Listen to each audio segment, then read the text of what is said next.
Hey everyone, and welcome back to Cosmic Currents. Today we're talking about one of the most beautiful, subtle, and profoundly validating tools in all of astrology, the progressed moon. Have you ever woken up one day and felt like a stranger to the person you were just a couple of years ago? Maybe you look back at old photos or journal entries and think, who was that person? What drove them? Why did they care so much about things that feel so distant to me now? This feeling of inner shapeshifting of your emotional priorities doing a complete 180 isn't random. It's a sacred, predictable rhythm, and we're going to learn how to track it. Before we dive into the stars, if you're finding these insights helpful, please hit that like and subscribe button. It helps this energy reach more people who need it. And I'd love to connect with. Drop a comment below and tell me a question you re-asking the universe right now. Alright, find a comfortable spot and let's align our energy with the cosmos. So, let's talk about that feeling of change. It can be disorienting. One moment, your life is all about your career, climbing the ladder, being seen and recognized. Your emotional fuel comes from achievement. Then, almost as if a switch has been flipped, you find yourself craving solitude, wanting to nest at home, reconnecting with family, or suddenly feeling a deep, quiet need for spiritual connection that wasn't there before. You might even judge yourself for it. Why am I not as ambitious anymore? Have I lost my edge? The truth is, you haven't lost anything. You have simply turned a page. Your soul has entered a new chapter, and its focus has shifted. This internal rhythmic shift is what the progressed moon maps out for us with incredible accuracy. Think of your birth chart, your natal chart, as the permanent blueprint of your soul. It's the stunning, intricate cathedral of your being, with all its pillars, stained glass windows, and sacred chambers. It is your core essence, your foundational energy, and it never changes. But the progressed moon is like a single, softly glowing candle being carried through that cathedral. For about 2.5 years, it illuminates one specific room, one particular chapel. It brings warmth, focus, and awareness to that area of your inner world. During that time, you become intimately familiar with the themes of that space, the lessons, the needs, the emotional textures. And then, after its time is done, the candle is carried into the next room, and your inner focus gently, gracefully, shifts to a new part of yourself. The cathedral remains the same, but your experience of it is constantly evolving. This is the central, beautiful principle we're exploring today. Your emotional development is not a chaotic, unpredictable storm. It has a tide, it has a rhythm. It follows a cosmic clock that is unique to you. The progressed moon is the minute hand on that clock, ticking forward steadily, guiding your heart's attention from one area of growth to the next. It moves through one zodiac sign in about 2.5 years. And in that time, it saturates your inner world with the flavor of that sign. It dictates what you need to feel safe, what you crave for emotional satisfaction, and where you will instinctively focus your energy to feel whole. Let's imagine a real-world scenario. Think of a friend. Let's call her Clara. From age 28 to 30, Clara was on fire. She quit her stable job to launch her own business. She was networking constantly, taking risks, and felt this incredible surge of independence. Her emotional state was fed by action, by pioneering, by saying, I can do this myself. She felt impatient, energized, and ready to take on the world. Anyone looking at her would say she's a classic go-getter. Then, around her 31st birthday, her friends notice a change. Clara seems less interested in the hustle. She starts talking about buying a small piece of land, planting a garden, and learning to bake her own bread. She's suddenly obsessed with comfort, with creating a stable and peaceful home environment.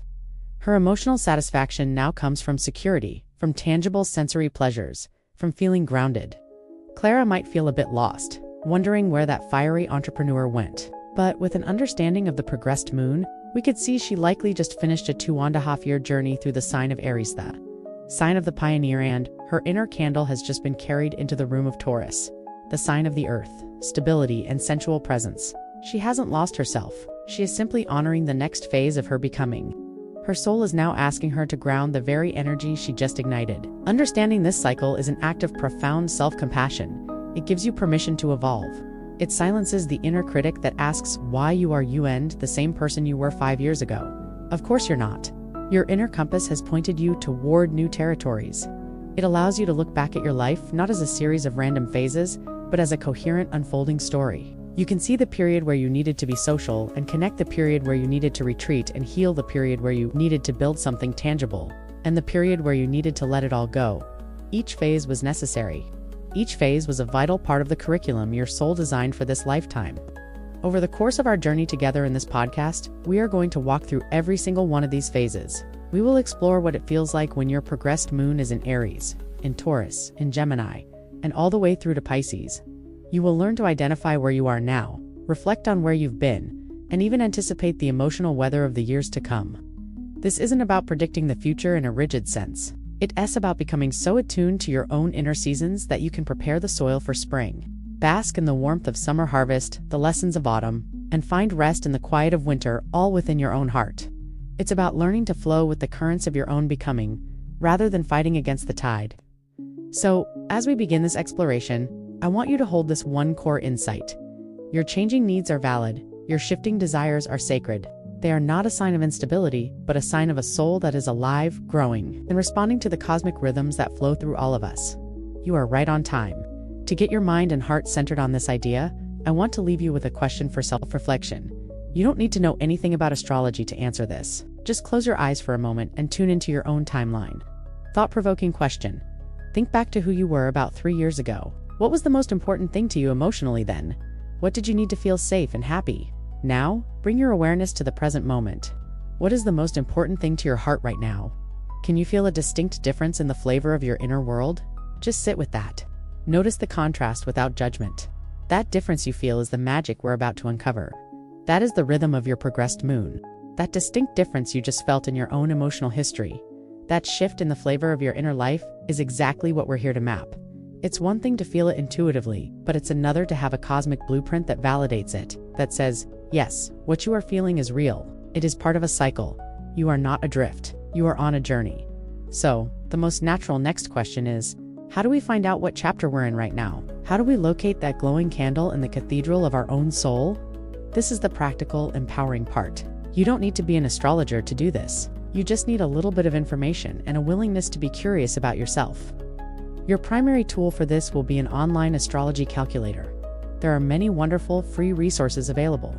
Websites like https://www.google.com/search, q=astro.com, or cafeastrology.com are great places to start because they are comprehensive and user-friendly.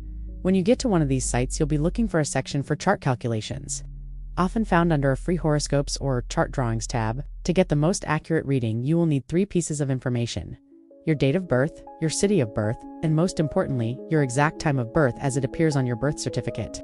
The birth time is crucial because while the sign of your progressed moon might not change much if your time is a little off, its house position, which tells you the area of life being affected, absolutely will. Once you've entered your birth data, you'll likely be taken to a page that shows your natal chart, that beautiful foundational blueprint we talked about. This is your starting point. From there, you'll need to find the option to view different chart types. You are looking for something called a progressed chart, or, by its more technical name, a secondary progressed chart. Select that option. The website will then generate a new chart, which looks very similar to your birth chart, but some of the planets will have moved. This new chart is a snapshot of your evolved self right now, today. Now scan that new chart for the symbol of the moon, which looks like a crescent. Find that crescent moon and look at which zodiac sign it has landed in. That is your current progressed moon sign. This is the what. It reveals the fundamental emotional tone you're living with for this 2.5 year period. It's the overarching theme of your heart's current lesson. Is it in the fiery, independent sign of Aries? Then your emotional need is for action and autonomy? Is it in the sensitive, empathetic sign of Pisces? Your emotional need might be for spiritual connection and solitude. The sign tells you the type of emotional fuel your soul is currently running on. Next, you'll want to identify the house your progressed moon is in. The chart is divided into 12 numbered sections, like slices of a pie. See which of those numbered slices your moon symbol is in. This is the where. It's the specific department of your life where this emotional energy is being most powerfully expressed. If your progressed moon is in the nurturing sign of Cancer, the what, and it's in your 7th house of partnership, the where, you'll feel an overwhelming need to nurture and be nurtured within your primary relationships. If that same Cancer progressed moon were in your 10th house of career, you might feel a pull to make your work life feel more like home, perhaps by starting a business from your kitchen table, or taking on a role where you care for others professionally. The sign is the color of the paint. The house is the room you're painting. The main insight here is that by taking these simple steps, you shift from being a passenger on your emotional journey to becoming a conscious navigator. You gain a language for the subtle internal shifts that might have previously felt confusing or random.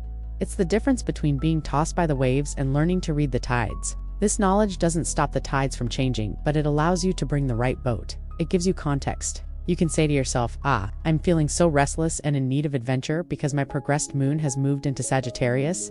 This is a time for exploration, not for settling down. I can honor that. It's an immediate release of self-judgment. Let's take another example. Imagine a man named David. For years, David's life revolved around his deep, intense one-on-one relationships. He was a private person, and his emotional world was focused on psychological depth, loyalty, and merging with his partner. He felt most alive when sharing secrets and exploring the soul-level connections in his life. But lately, he's been feeling a strange sense of detachment, an almost intellectual curiosity about people. He finds himself wanting to join a book club, a hiking group, or a volunteer organization. He wants to be part of a community, and he's more interested in ideas and friendships than in intense romantic drama. This change feels alien to him. It feels disloyal to the person he thought he was. He runs his progressed chart and discovers his moon has recently moved from Scorpio, the sign of deep, private transformation, into Aquarius, the sign of the collective, the group, and intellectual detachment. Suddenly, it all makes sense. His soul-esque curriculum has shifted from the lesson of the intimate we to the lesson of the collective us. He can now give himself permission to explore this new social humanitarian urge without feeling like he's betraying his own nature. He's simply expanding it. It's also important to understand the pace of this change. Your progressed moon moves at a rate of about 1 degree per month. It's a slow, steady, and often imperceptible drift. You don't just wake up one morning feeling entirely different. It's more like the changing of the seasons. In late August, you don't suddenly flip a switch to autumn, but you might notice the sunlight taking on a slightly more golden hue in the late afternoon. The air might have a subtle crispness to it after dark. The changes are tiny, day by day. Then one morning you walk outside, see your breath in the air, and notice the first red leaves on a maple tree, and you think, it's here. Autumn has arrived. The moment your progressed moon changes signs is like that morning. The shift has been building subtly for months, but the crossing of that threshold into a new sign brings the new emotional climate into full awareness. And for the next 2.5 years, you will be living in that new season. So, your invitation for this section is to become your own soul's cartographer. Go to one of those websites, pull up your progressed chart, and identify your progressed moon sign and house. Write it down. This is your location on the map we'll be using for the rest of our journey together. And that brings us to your next question for self-reflection. Once you have that information, I want you to sit with it. You need to know all the details of what that sign means, yet we'll get to that. For now, just hold the name of the sign in your mind. Thought-provoking question. Once you find your current progressed moon sign, just based on the popular understanding of that sign's energy, does it resonate with the subtle emotional cravings you've been feeling over the last year or two? Can you name one feeling or need that has become more prominent for you recently?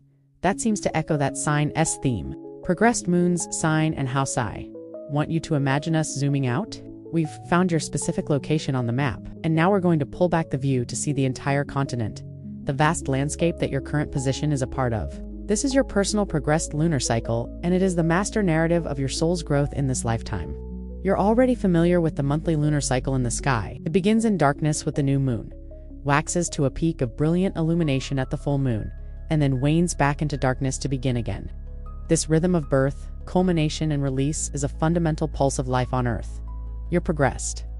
Moon follows this exact same pattern in relationship to your sun, the core of your identity, but on a much longer timeline. This creates a roughly 28 to 30-year cycle of personal development, bookended by two of the most significant moments in your astrological timeline: the progressed new moon and the progressed full moon.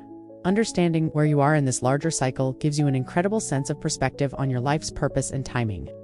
Let's start with the beginning, the progressed new moon. This occurs when your progressed moon returns to the exact position of your sun in your birth chart. This is the beginning of a brand new 30-year chapter. Energetically, this is a seed-planting moment. It often corresponds with a time in your life that feels like a blank slate, a true new beginning. However, it doesn't always feel exciting and full of promise. Like a real new moon in the sky, this period can feel dark, uncertain, and internal. You are planting a seed for your future self, but you are planting it in the dark soil of the unknown. You might not have any idea what will grow from it. This phase is often initiated by a major life event that clears the deck: a graduation, a major move, the end of a significant relationship, or a career change that feels like a leap into the void. Your identity is being fundamentally reset, and a new life path is quietly being initiated. Fast forward about 14 or 15 years from that moment. Your progressed moon will have traveled halfway around the zodiac and will now sit directly opposite your natal sun.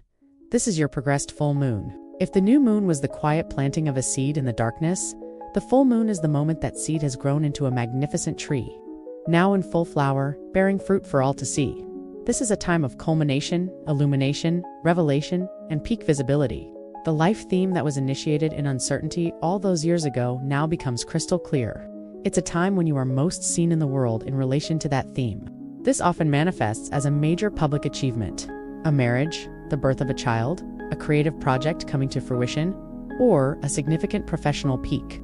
It can also be a time of crisis or confrontation, where issues that have been simmering under the surface finally come to a head under the bright, revealing light of the full moon.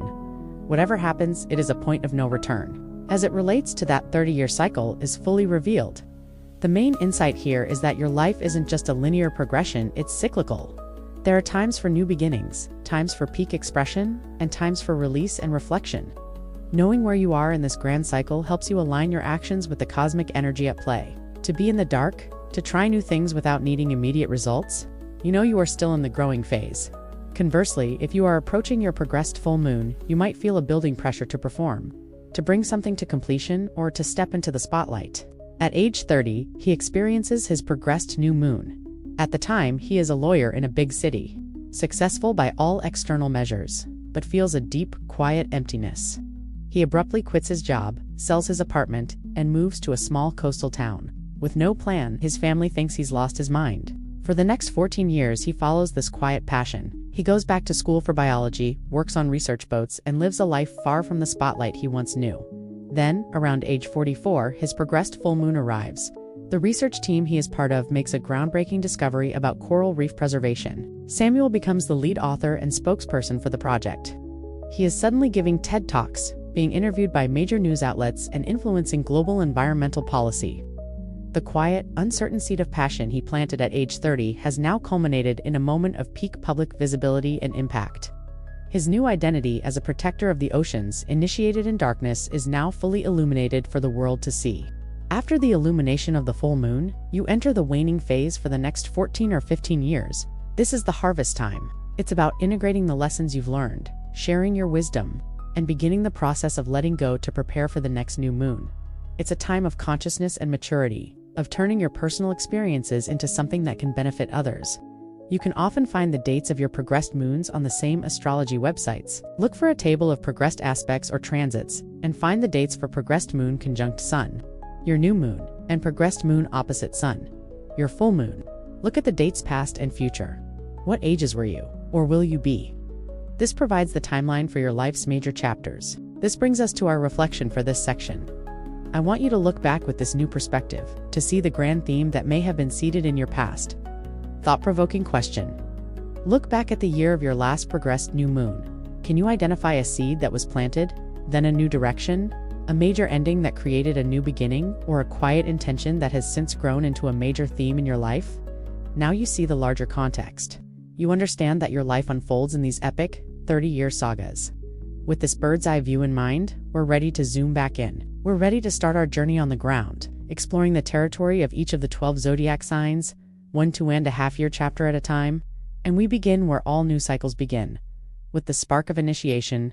And so we begin where all life cycles begin, with the spark of initiation, the pure, unadulterated impulse to be. When you're progressed, moon leaves the watery, boundaryless realm of Pisces and crosses the threshold into Aries. It is nothing short of an emotional rebirth. If the 2.5 years in Pisces were a time of spiritual dissolution and quiet contemplation, the moment your moon enters Aries is like a cosmic lightning strike to your heart. You are waking up.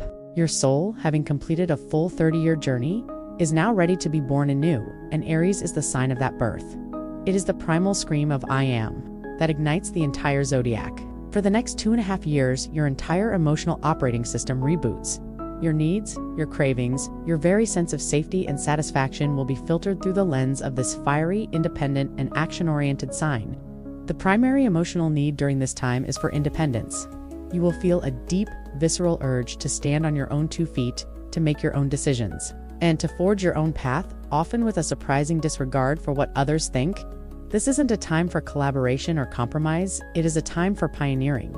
Your heart needs to know that it can survive and even thrive on its own.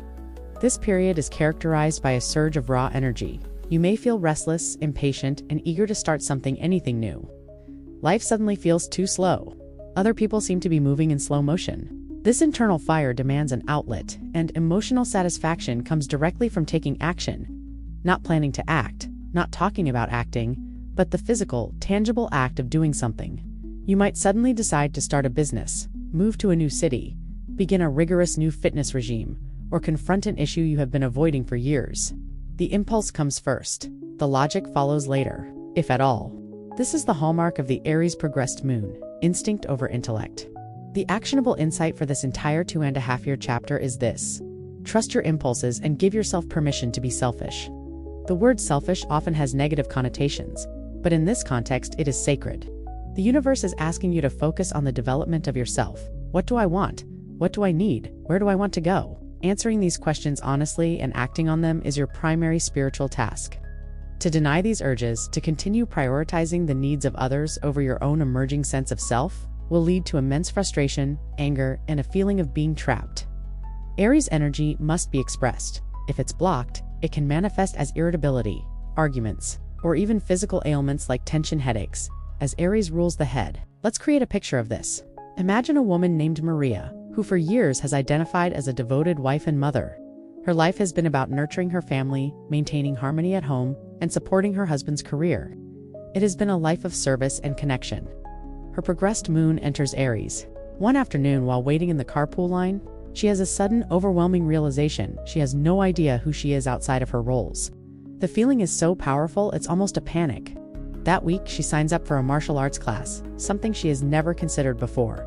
Her husband is baffled. Her friends are surprised. But for Maria, the dojo becomes a sacred space. The physical exertion, the focused aggression, the celebration of her own strength, it's feeding an emotional hunger she didn't know she had. She is not abandoning her family. She is discovering herself.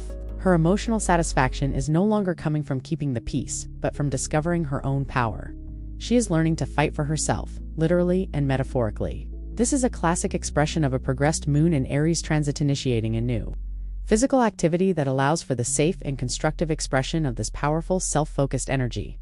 This is a time of immense courage.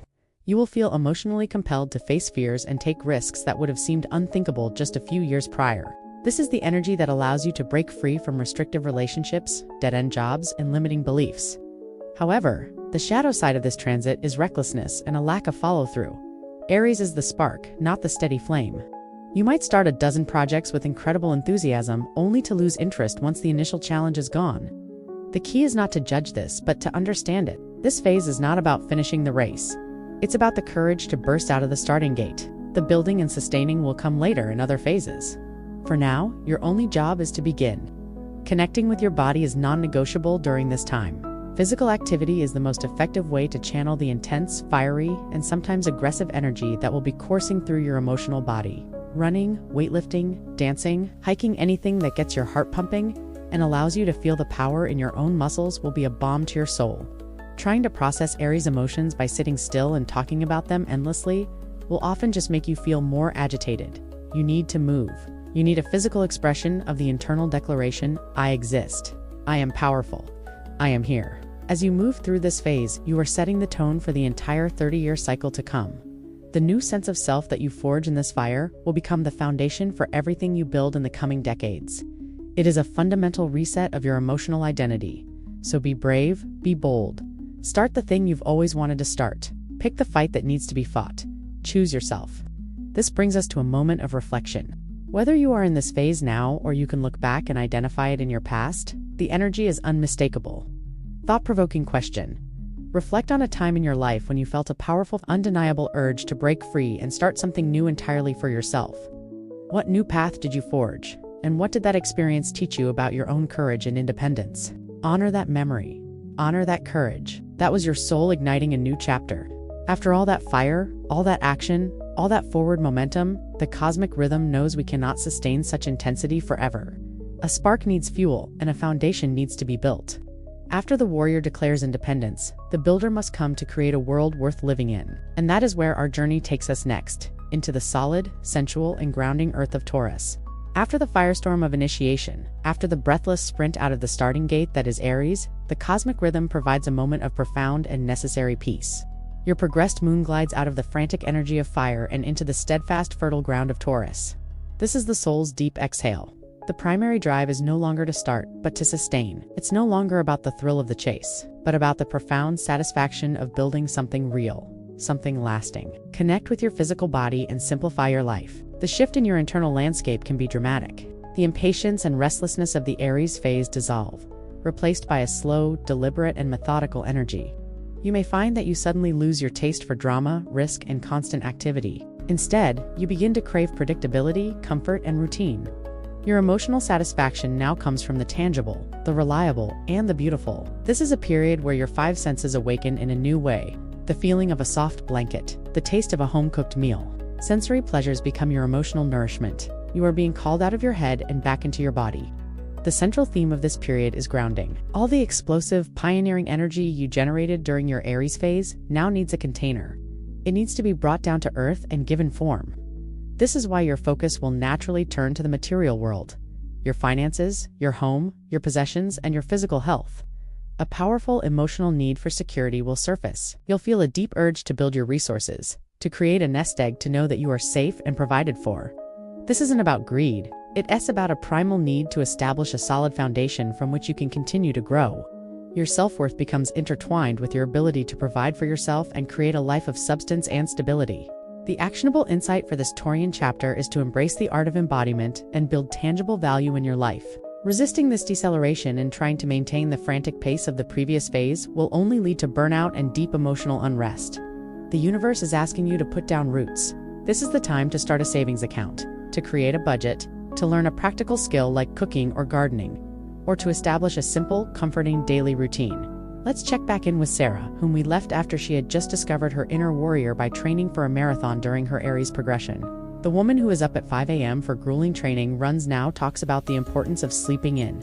Her interest in pushing her physical limits is replaced by a passion for gentle yoga and a sudden desire to learn about investing. She finds she is no longer emotionally fulfilled by the adrenaline of competition, but by the quiet satisfaction of kneading dough for a loaf of bread, or watching her modest savings account grow. Comfortable and resource-filled home for that self to live in? She isn't losing her edge. She's learning the wisdom of the earth, which knows that periods of rest and accumulation are essential for sustainable growth. Of course, every sign has its shadow, and for Taurus, the great challenge is stagnation. You can become so attached to your routines and your possessions that you resist opportunities for growth, simply because they feel disruptive.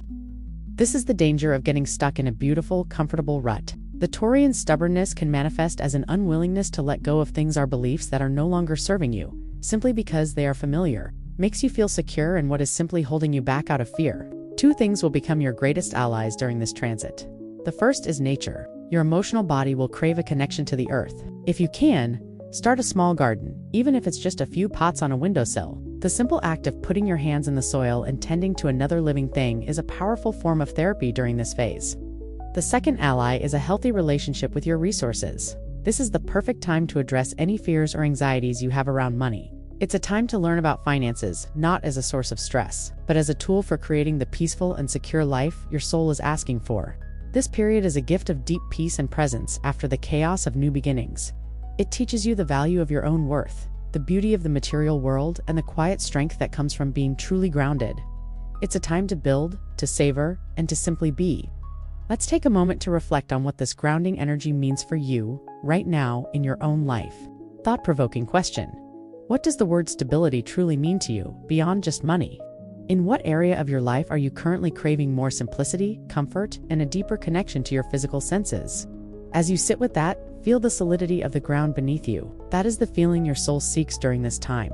Once you have built this beautiful, stable foundation, once you have clarified your values and come home to your body, a new kind of stirring begins. The builder, secure in their home, starts to wonder what's happening in the village.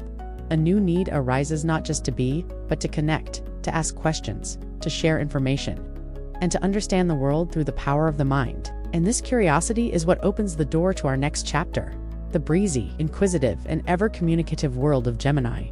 Once you've spent 2.5 years grounding your energy, building your stable foundation, and finding comfort in the silence of your own being, a fresh breeze begins to blow.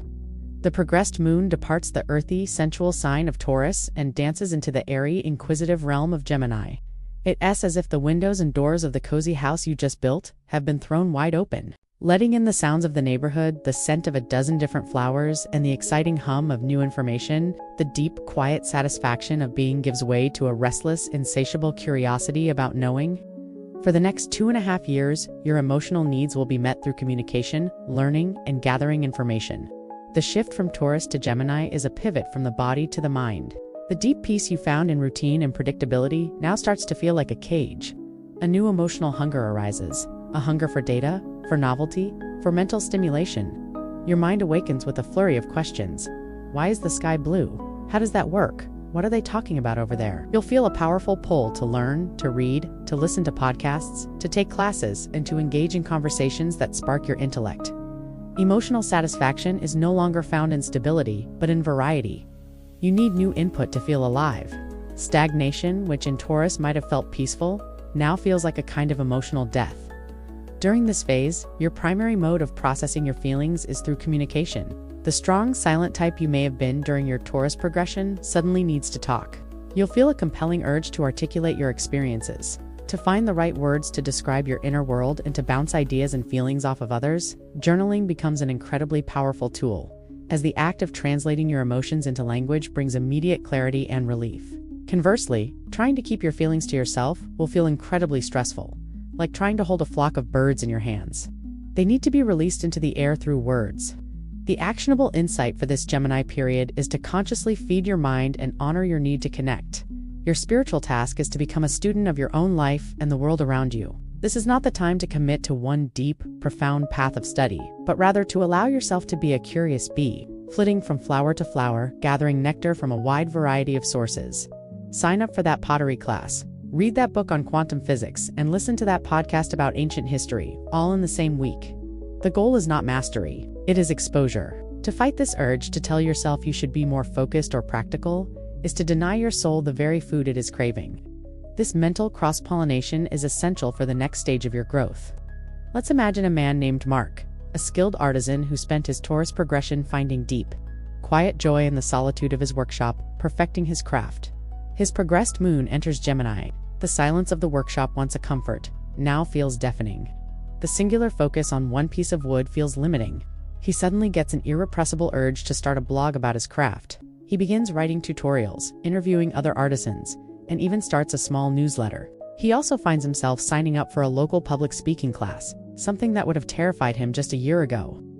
Mark is discovering that his emotional fulfillment is now coming from sharing his knowledge and connecting with a community of fellow enthusiasts. The act of teaching and communicating has become just as satisfying as the act of creating. His world is expanding from the workshop to the network, from the object to the idea of the object. He's not abandoning his craft, he's breathing new intellectual life into it. The challenge of the Gemini progression is its potential for superficiality and scattered energy. With so many interests pulling at your attention, it can be easy to skim the surface of everything without ever going deep. You might accumulate a trivia-level knowledge of many subjects, but feel a lack of real substance. There's also a tendency during this time to intellectualize your emotions. You can become so skilled at talking about your feelings that you cleverly avoid the messiness of actually feeling them. It's the difference between describing a map of the ocean and actually getting wet. The key is to use the intellect as a tool for understanding the heart, not as a shield to protect you from it. This is a profoundly social time. You'll feel a need to connect with your immediate environment, your neighbors, your siblings, your local community. Short trips, weekend getaways, and simply exploring different parts of your own city will feel more emotionally rewarding than a long, epic journey. The theme is mobility, both mental and physical. Your nervous system might also feel more activated, so you may be more prone to anxiety or restlessness. Practices that calm the nervous system, like breathwork, the conscious movement of air, the element of Gemini, can be incredibly grounding. This 2.5 year period is designed to open your mind, to shake up your perspectives, and to gather all the puzzle pieces of information you will need for the next chapter. You are weaving new neural pathways, making connections between disparate ideas, and becoming more adaptable and flexible in your thinking. So let's take a moment to tune into that curious, inquisitive part of ourselves that is always wanting to learn and connect. Thought-provoking question: what is your mind most hungry to learn about right now, even if it seems completely random or impractical? And is there a conversation you need to have, either with yourself in a journal or with another person, to bring clarity to your emotional world? Listen to the answers that bubble up. That is your Gemini curiosity speaking. After you've spent this time flitting about, gathering data, connecting with your community, and filling your mind with new ideas, a different kind of longing begins to surface. All the information in the world, unanswered the deeper question that starts to echo in your heart. Where do I belong? The search for data evolves into a search for roots, a search for safety, a search for home. And that deep soulful pull is what gently guides your progressed moon out of the breezy air of Gemini and into the deep, nurturing waters of Cancer. After 2.5 years of fluttering on the intellectual breezes of Gemini, gathering data, asking questions, and making countless connections, your soul begins to yearn for something more. The mind is full, but the heart asks a deeper question. Where do I belong? This quiet, persistent call is the signal that your progressed moon is leaving the airy realm of the intellect and descending into the deep, feeling waters of Cancer. This is the journey home. It is a profound shift from thinking about your feelings to being completely immersed in them. For the next 2.5 years, your emotional well-being will depend on your ability to create safety, nurture your inner world, and connect with your roots. The change in your internal climate can feel like coming inside after a bustling, noisy party and closing the door on the world. The desire for constant social interaction and mental stimulation evaporates, replaced by a powerful need for privacy, comfort, and emotional security. You may suddenly find yourself feeling more sensitive, more nostalgic, and more protective of your personal space and energy. The outer world can begin to feel harsh or overwhelming, and your home becomes a sanctuary, a sacred shell where you can retreat and recharge. Your focus shifts from your social network to your inner circle, to the people who feel like family, and most importantly, to your relationship with yourself. The primary emotional need during the Cancer progression is for a sense of belonging. This often manifests as an intense focus on your physical home. You might feel a sudden, compelling urge to redecorate, to move, to declutter, and create a cozy nest, or to simply spend more time within your own four walls. But the call home is more than just physical. It's a call to connect with your heritage, your ancestry, and your past. You might find yourself poring over old family photos, asking your elders for stories about their lives, or even researching your family tree. You are emotionally seeking your anchor point, the place from which your story began. This is a time of deep feeling, and your moods may feel as changeable as the tides, waxing and waning with a rhythm all their own. The actionable insight for this deeply introspective period is to learn the sacred art of self-nurturing. Your spiritual task is to build a safe container for your emotional life and to mother yourself with radical tenderness. This means setting firm but loving boundaries with people or situations that drain your energy. It means learning to listen to your body's needs for rest and nourishment.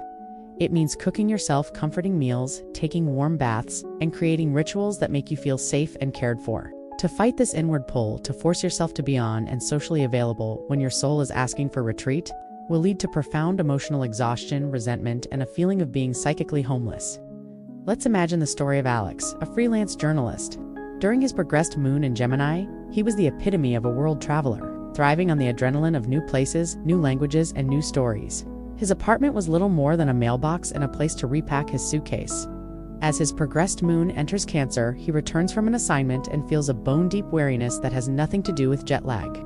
The thought of another trip fills him with anxiety, not excitement. He cancels his next gig and, to the shock of his colleagues, uses the time to finally unpack boxes that have been sealed for years. He hangs pictures of his family. He adopts a cat from a local shelter. He starts a weekend ritual of going to the farmer's market and cooking a big meal just for himself. He finds more emotional satisfaction in creating a stable, nurturing home environment and caring for his new pet than he ever did from seeing his byline in a famous magazine. He is not losing his ambition. He is redirecting it inward, creating the secure emotional foundation that his nomadic life never allowed him to build. This transit is also a time when your inner child comes to the forefront. The memories, wounds, and unmet needs from your early years will gently or sometimes, not so gently surface, asking for your attention and healing. You may feel more vulnerable and childlike than you have in years. This is a profound opportunity for reparenting yourself. It's a time to give yourself the unconditional love, safety, and validation you may have craved as a child. This can be as simple as buying yourself a toy you always wanted, allowing yourself to play and be creative without a goal, or journaling a letter to your younger self, offering the wisdom and comfort you now possess. The shadow side of the Cancer progression is the risk of becoming too defensive. In the process of creating a safe shell, you can inadvertently build a fortress that isolates you from healthy connection. You may become overly dependent on others for your emotional security, or get stuck in the sentimental swamp of the past, unable to move forward. The challenge is to honor your history and your need for safety without allowing them to define your future. It's about visiting the past for healing, not taking up permanent residence there. This is a quiet, profound, and deeply healing time. It is a necessary pause in the soul's journey, a time to fill your own well so that you have something to offer the world later on. You are recalibrating your emotional compass and learning that the ultimate source of safety and belonging resides within you. Let's take a moment to connect with that inner home, that sacred space within your own heart. Thought-provoking question: what does the word home feel like in your body? And what is one simple nurturing act you can do for your inner child this week to make them feel safe and loved? Breathe into that feeling of inner sanctuary. After you have spent these 2.5 years tending to your roots, healing your past, and creating a strong emotional foundation, a new impulse begins to stir. Once your cup is truly full, it naturally wants to overflow. The love, security, and creativity you've cultivated in private now yearn to be shared. And this radiant, joyful emergence is what guides us into the warm, generous, and theatrical heart of Leo. Once you have spent 2.5 years deep in the watery realms of your own soul, tending to your roots and building a safe inner harbor, a new dawn begins to break. The tender, sensitive creature that needed the protection of the Cancerian shell has healed and grown strong. Now it feels a powerful urge to emerge, as your progressed moon glides out of the quiet waters of Cancer and into the brilliant, fiery sunshine of Leo. You are being called to step out onto the world's stage. The time for introspection is over. The time for radiant self-expression has begun. For the next 2.5 years, your emotional fulfillment will come from creating, playing, and courageously shining your unique light. This shift is a profound move from the private to the public, from the inner world of feeling to the outer world of expression. The vulnerability and moodiness of the Cancer phase are replaced by a surge of warmth, confidence, and a newfound desire to be seen and appreciated. It's as if a spotlight has been turned on in your heart, and you suddenly feel an emotional need to let that light pour out of you. This is not about arrogance. It is about the natural, joyful impulse of a soul that, having found its secure center, now wants to share its gifts with the world. Your emotional operating system is retuned to the frequencies of joy, creativity, and heartfelt passion. During this Leo progression, your primary emotional need is for creative self. A powerful urge to make something will take hold of you, something that is a pure reflection of who you are. This could be art, music, or writing, but it could just as easily be the way you dress, the way you cook, or the way you tell a story. The medium doesn't matter. What matters is the act of imbuing something with your own special essence. You will also feel a deep need for recognition. You want and need to be seen, acknowledged, and celebrated for who you are. This applause, whether it comes from an audience of thousands or just one cherished person, becomes a vital form of emotional nourishment. It is the universe affirming, "Yes, we see you. Your light is beautiful." The actionable insight for this vibrant chapter is to give yourself permission to take center stage in your own life. Your spiritual task is to find a creative outlet for your heart's expression and to have the courage to share it. This is the time to take that acting class, to start that band, to wear the brightly colored coat, to fall in love dramatically, and to laugh loudly and often. To suppress these joyful, creative, and expressive urges too, tell yourself you are being silly or showing off is to starve your soul. It's like keeping a magnificent lion locked in a small cage. This energy is meant to be big, warm, and generous. It needs space to roar and to play. Let's revisit Alex, the journalist who found solace in nesting during his Cancer progression. He's created a beautiful, safe home and has connected with his roots.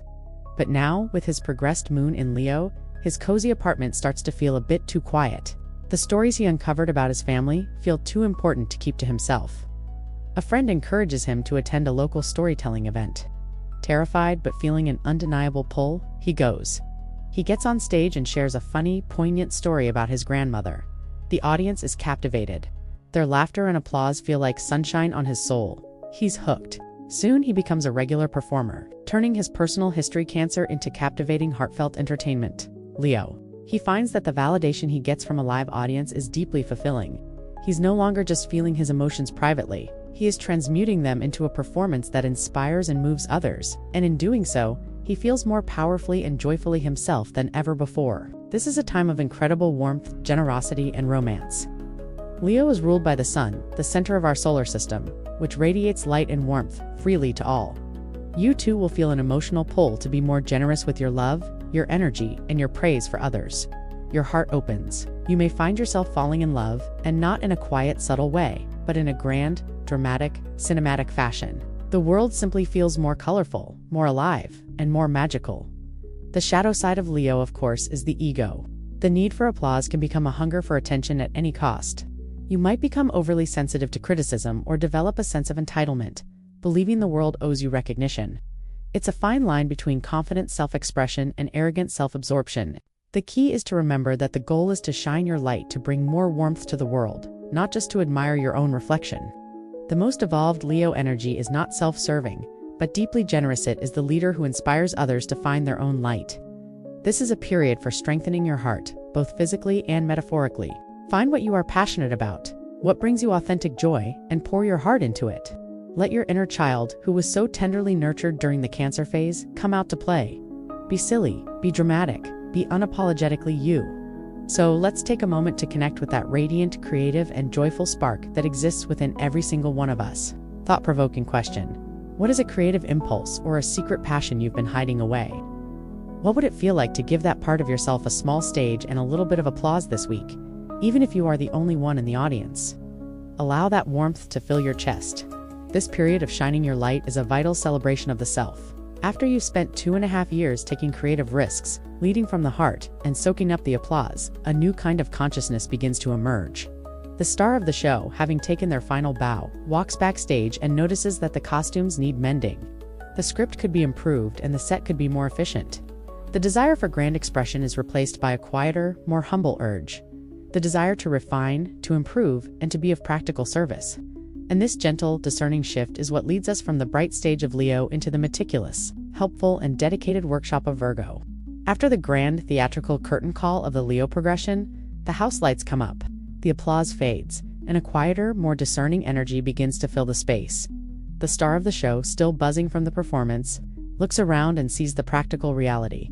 The strewn costumes, the smudged makeup, the script that could be tightened. The emotional focus shifts from the thrill of the performance to the meticulous work of improvement. As year progressed, Moon leaves the fiery, heart-centered stage of Leo and enters the earthy, analytical workshop of Virgo. You are being called to the sacred act of refinement, organizing your life and being of humble, practical service. This transition marks a significant shift from the macro to the micro, from the heart to the mind, but a different kind of mind than Gemini's. While Gemini's mind is curious and collects data, Virgo's mind is analytical and seeks to sort, categorize, and perfect that data. You may find yourself looking at your life with a new, critical eye. The grand, creative messes you made during Leo now seem, well, just messy. A powerful desire to bring order to chaos, to declutter, to systematize, and to optimize will begin to take hold. This isn't a sterile, joyless process. It's deeply and emotionally fulfilling. Creating an organized closet or a balanced budget will bring you a kind of serene satisfaction that no amount of applause ever could. The primary emotional need during a Virgo progression is for self-improvement. You become your own project, but in the best possible way. You might suddenly become fascinated with nutrition, start a new fitness regimen, or finally tackle a persistent health issue. Your emotional well-being becomes directly linked to the state of your physical body. Feeling clean, healthy, and efficient from the inside out provides a deep sense of security and peace. The simple, repetitive acts of making your bed, preparing a healthy meal, or tidying your desk become anchors for your emotional stability. The mundane becomes sacred. The actionable insight for this detail-oriented chapter is to embrace the process of gentle refinement and find fulfillment in being useful. It's about understanding that small, incremental improvements over time lead to profound transformation. This is the time to learn that new skill that will make you better at your job, to volunteer for a cause that needs practical help, or to tackle that disorganization in your home, one drawer at a time. To resist this analytical energy, to see it only as nagging self-criticism will lead to feelings of anxiety, chaos, and a gnawing sense of inadequacy. The key is to channel this discerning eye towards constructive ends. Let's imagine a woman named Chloe, a talented artist. During her progressed moon in Leo, she painted huge, expressive, abstract canvases. She lived for the praise she received at her gallery openings and the feeling of being a celebrated creator. As her progressed moon enters Virgo, she looks at her bold, dramatic paintings and all she can see are the technical flaws. The emotional charge she once got from them is gone. She enrolls in a course on botanical illustration, which requires immense patience, precision, and an almost scientific attention to detail. She spends hours, not on a grand, expressive gesture, but on perfectly rendering the delicate veins of a single leaf. Her emotional satisfaction now comes from the quiet mastery of her craft, from the humble act of getting something right. She has shifted from wanting to be a great artist Leo to wanting to do great work, Virgo. The shadow of Virgo is, without a doubt, a crippling perfectionism. This can lead to analysis paralysis, where you research and plan endlessly, but are too afraid to act because you might not do it perfectly. This critical eye can also be turned outwards, leading to nitpicking and finding fault with others. The spiritual challenge of this transit is to use Virgo's powerful discernment as a scalpel, not a sledgehammer, to make precise healing improvements rather than engaging in destructive criticism of yourself or others. It's about striving for excellence, not an impossible standard of perfection. Virgo rules the digestive system, which is our physical center for analysis, sorting, and assimilation.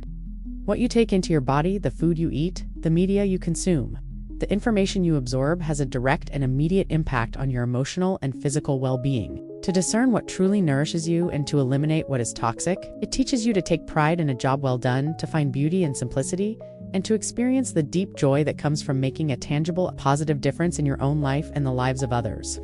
Let's take a moment to connect with that inner desire for wholeness and well-being. Thought-provoking question: what is one small, practical area of your life, be it your health, your home, or your work, that you could bring a little more order and loving care to? And in what simple way could you be of service to someone else this week, finding satisfaction in the humble act of helping itself? Embrace the peace that comes from that thought. After you have spent 2.5 years meticulously sorting, refining, and improving your own inner and outer world, a new awareness begins to dawn. You've cleaned your own house, but you realize your house exists in a neighborhood. After so much focus on the self, a deep need for connection with an equal other emerges.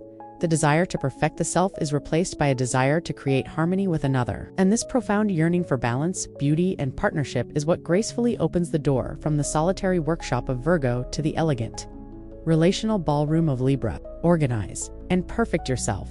A new longing begins to stir. You have put your own house in perfect order, but you look out the window and realize you want to build a bridge to the house next door. The intense focus on self-sufficiency gives way to a profound yearning for companionship. As your progressed moon leaves the practical earth of Virgo and floats into the graceful, relational air of Libra, you are being called into the dance of relationship. For the next 2.5 years, your emotional fulfillment will be found not in solitude, but in partnership, harmony, and the art of seeing yourself through the eyes of another. This transition signals a major shift in perspective, from the I to the we. Your primary emotional need becomes a desire for partnership.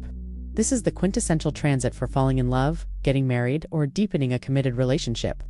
If you are single, the lack of a partner may be felt more acutely than at any other time. Your emotional well-being becomes intrinsically linked to the state of your one-on-one connections. You crave a companion to share life's journey with, an equal with whom you can create a beautiful and balanced world. Beyond romantic partnership, your soul craves peace. You will develop a deep aversion to conflict, discord, and ugliness. Your inner world needs a harmonious outer world to feel safe. You may find yourself playing the role of the mediator amongst friends or family, emotionally compelled to smooth over arguments and find a fair compromise. Your sensitivity to aesthetics is also heightened. You'll feel a need to surround yourself with beauty, whether through art, music, fashion, or the decor of your home. A chaotic or unpleasing environment will feel personally and emotionally jarring. You are not just seeking a partner, you are seeking to partner with beauty and grace in all aspects of your life. The actionable insight for this relationship-focused chapter is to learn the art of balanced partnership without losing yourself in the process.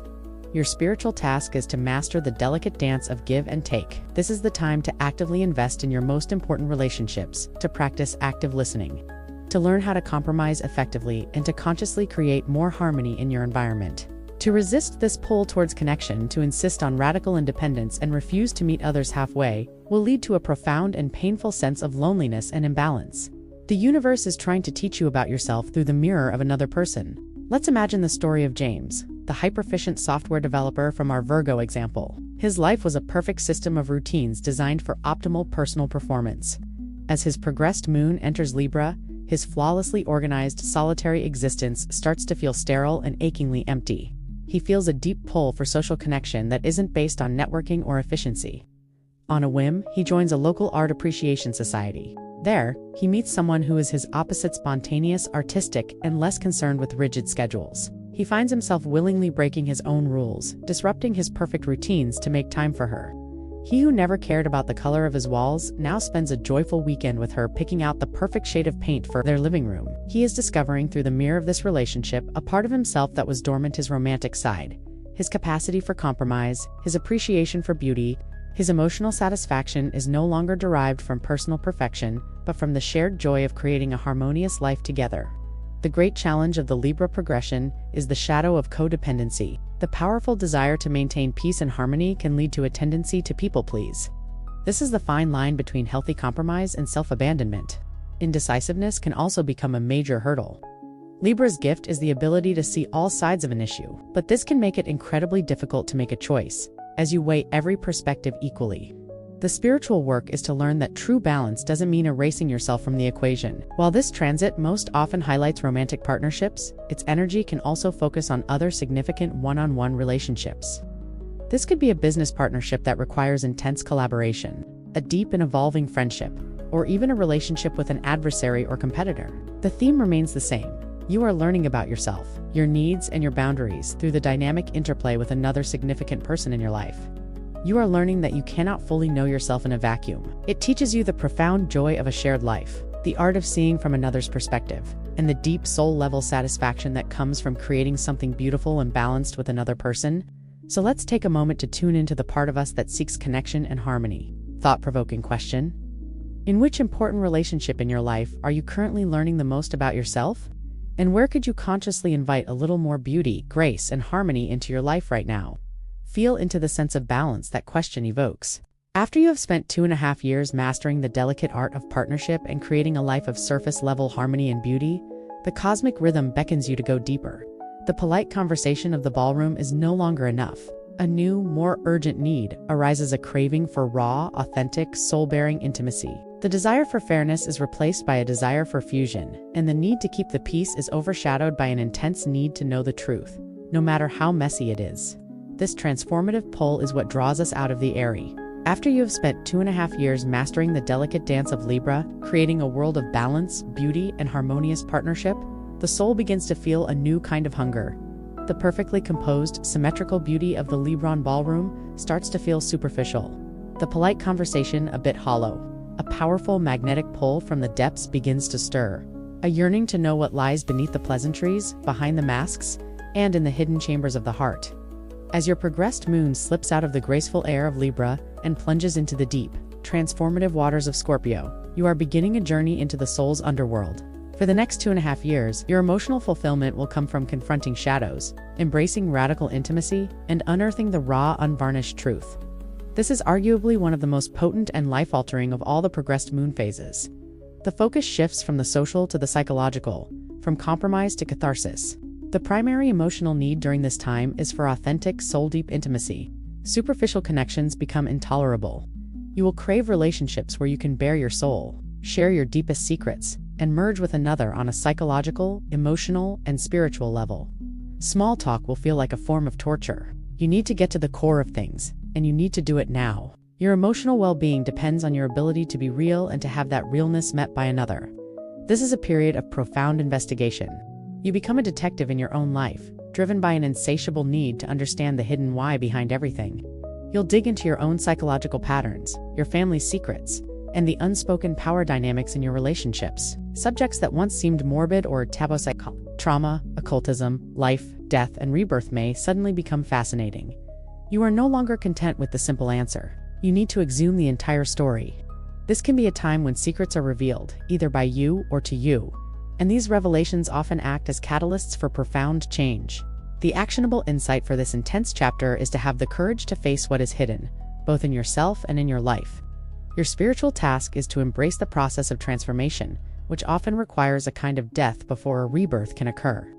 This is the time for deep therapeutic work, for having the terrifyingly honest conversations you've been avoiding, and for ruthlessly pruning the dead wood from your life, be it a stagnant relationship, a soul-crushing job, or a limiting belief. To resist this process, to try and keep everything pleasant and on the surface as you did in Libra, will be futile. The universe will likely conspire to create external crises that force you to confront the very truths you are trying to avoid. Scorpio energy will not be denied. It is the energy of the surgeon, here to cut away the disease so that true healing can begin. Let's imagine the story of Isabel. During her Libra progression, she and her husband curated a life that looked perfect from the outside: a beautiful home, a vibrant social life, a partnership that was always agreeable. As her progressed moon enters Scorpio, a deep unrest settles in her heart. The politeness feels like a cage. She starts to feel obsessed with the things they never talk about: their shared finances, their dwindling physical intimacy, their unspoken resentments. She finally summons the courage to break the unspoken peace, and it leads to a massive crisis. They end up in couples therapy, a space where all the repressed truths come flooding out. It is messy, painful, and terrifying. They are facing the death of the perfect couple they pretended to be. Yet, through this excruciating honesty, they begin to see each other for the first time in years. They forge a new bond, one built not on politeness but on raw vulnerability and a shared commitment to the truth. Isabel's emotional satisfaction is no longer found in maintaining a peaceful facade, but in the empowering alchemical process of turning painful truths into profound intimacy. The shadow side of Scorpio is legendary for a reason. This intense energy can manifest as jealousy, paranoia, obsession, and a desire to control others through psychological manipulation. The fear of vulnerability can lead to a refusal to trust anyone, creating a self-imposed prison of suspicion. When you are operating from the shadow, you might use your newfound psychological insight as a weapon to expose the weaknesses of others rather than as a tool for your own healing.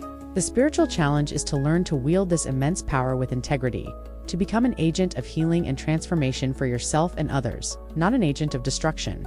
This period is a cosmic cleanse. It is difficult, yes, but it is also incredibly empowering.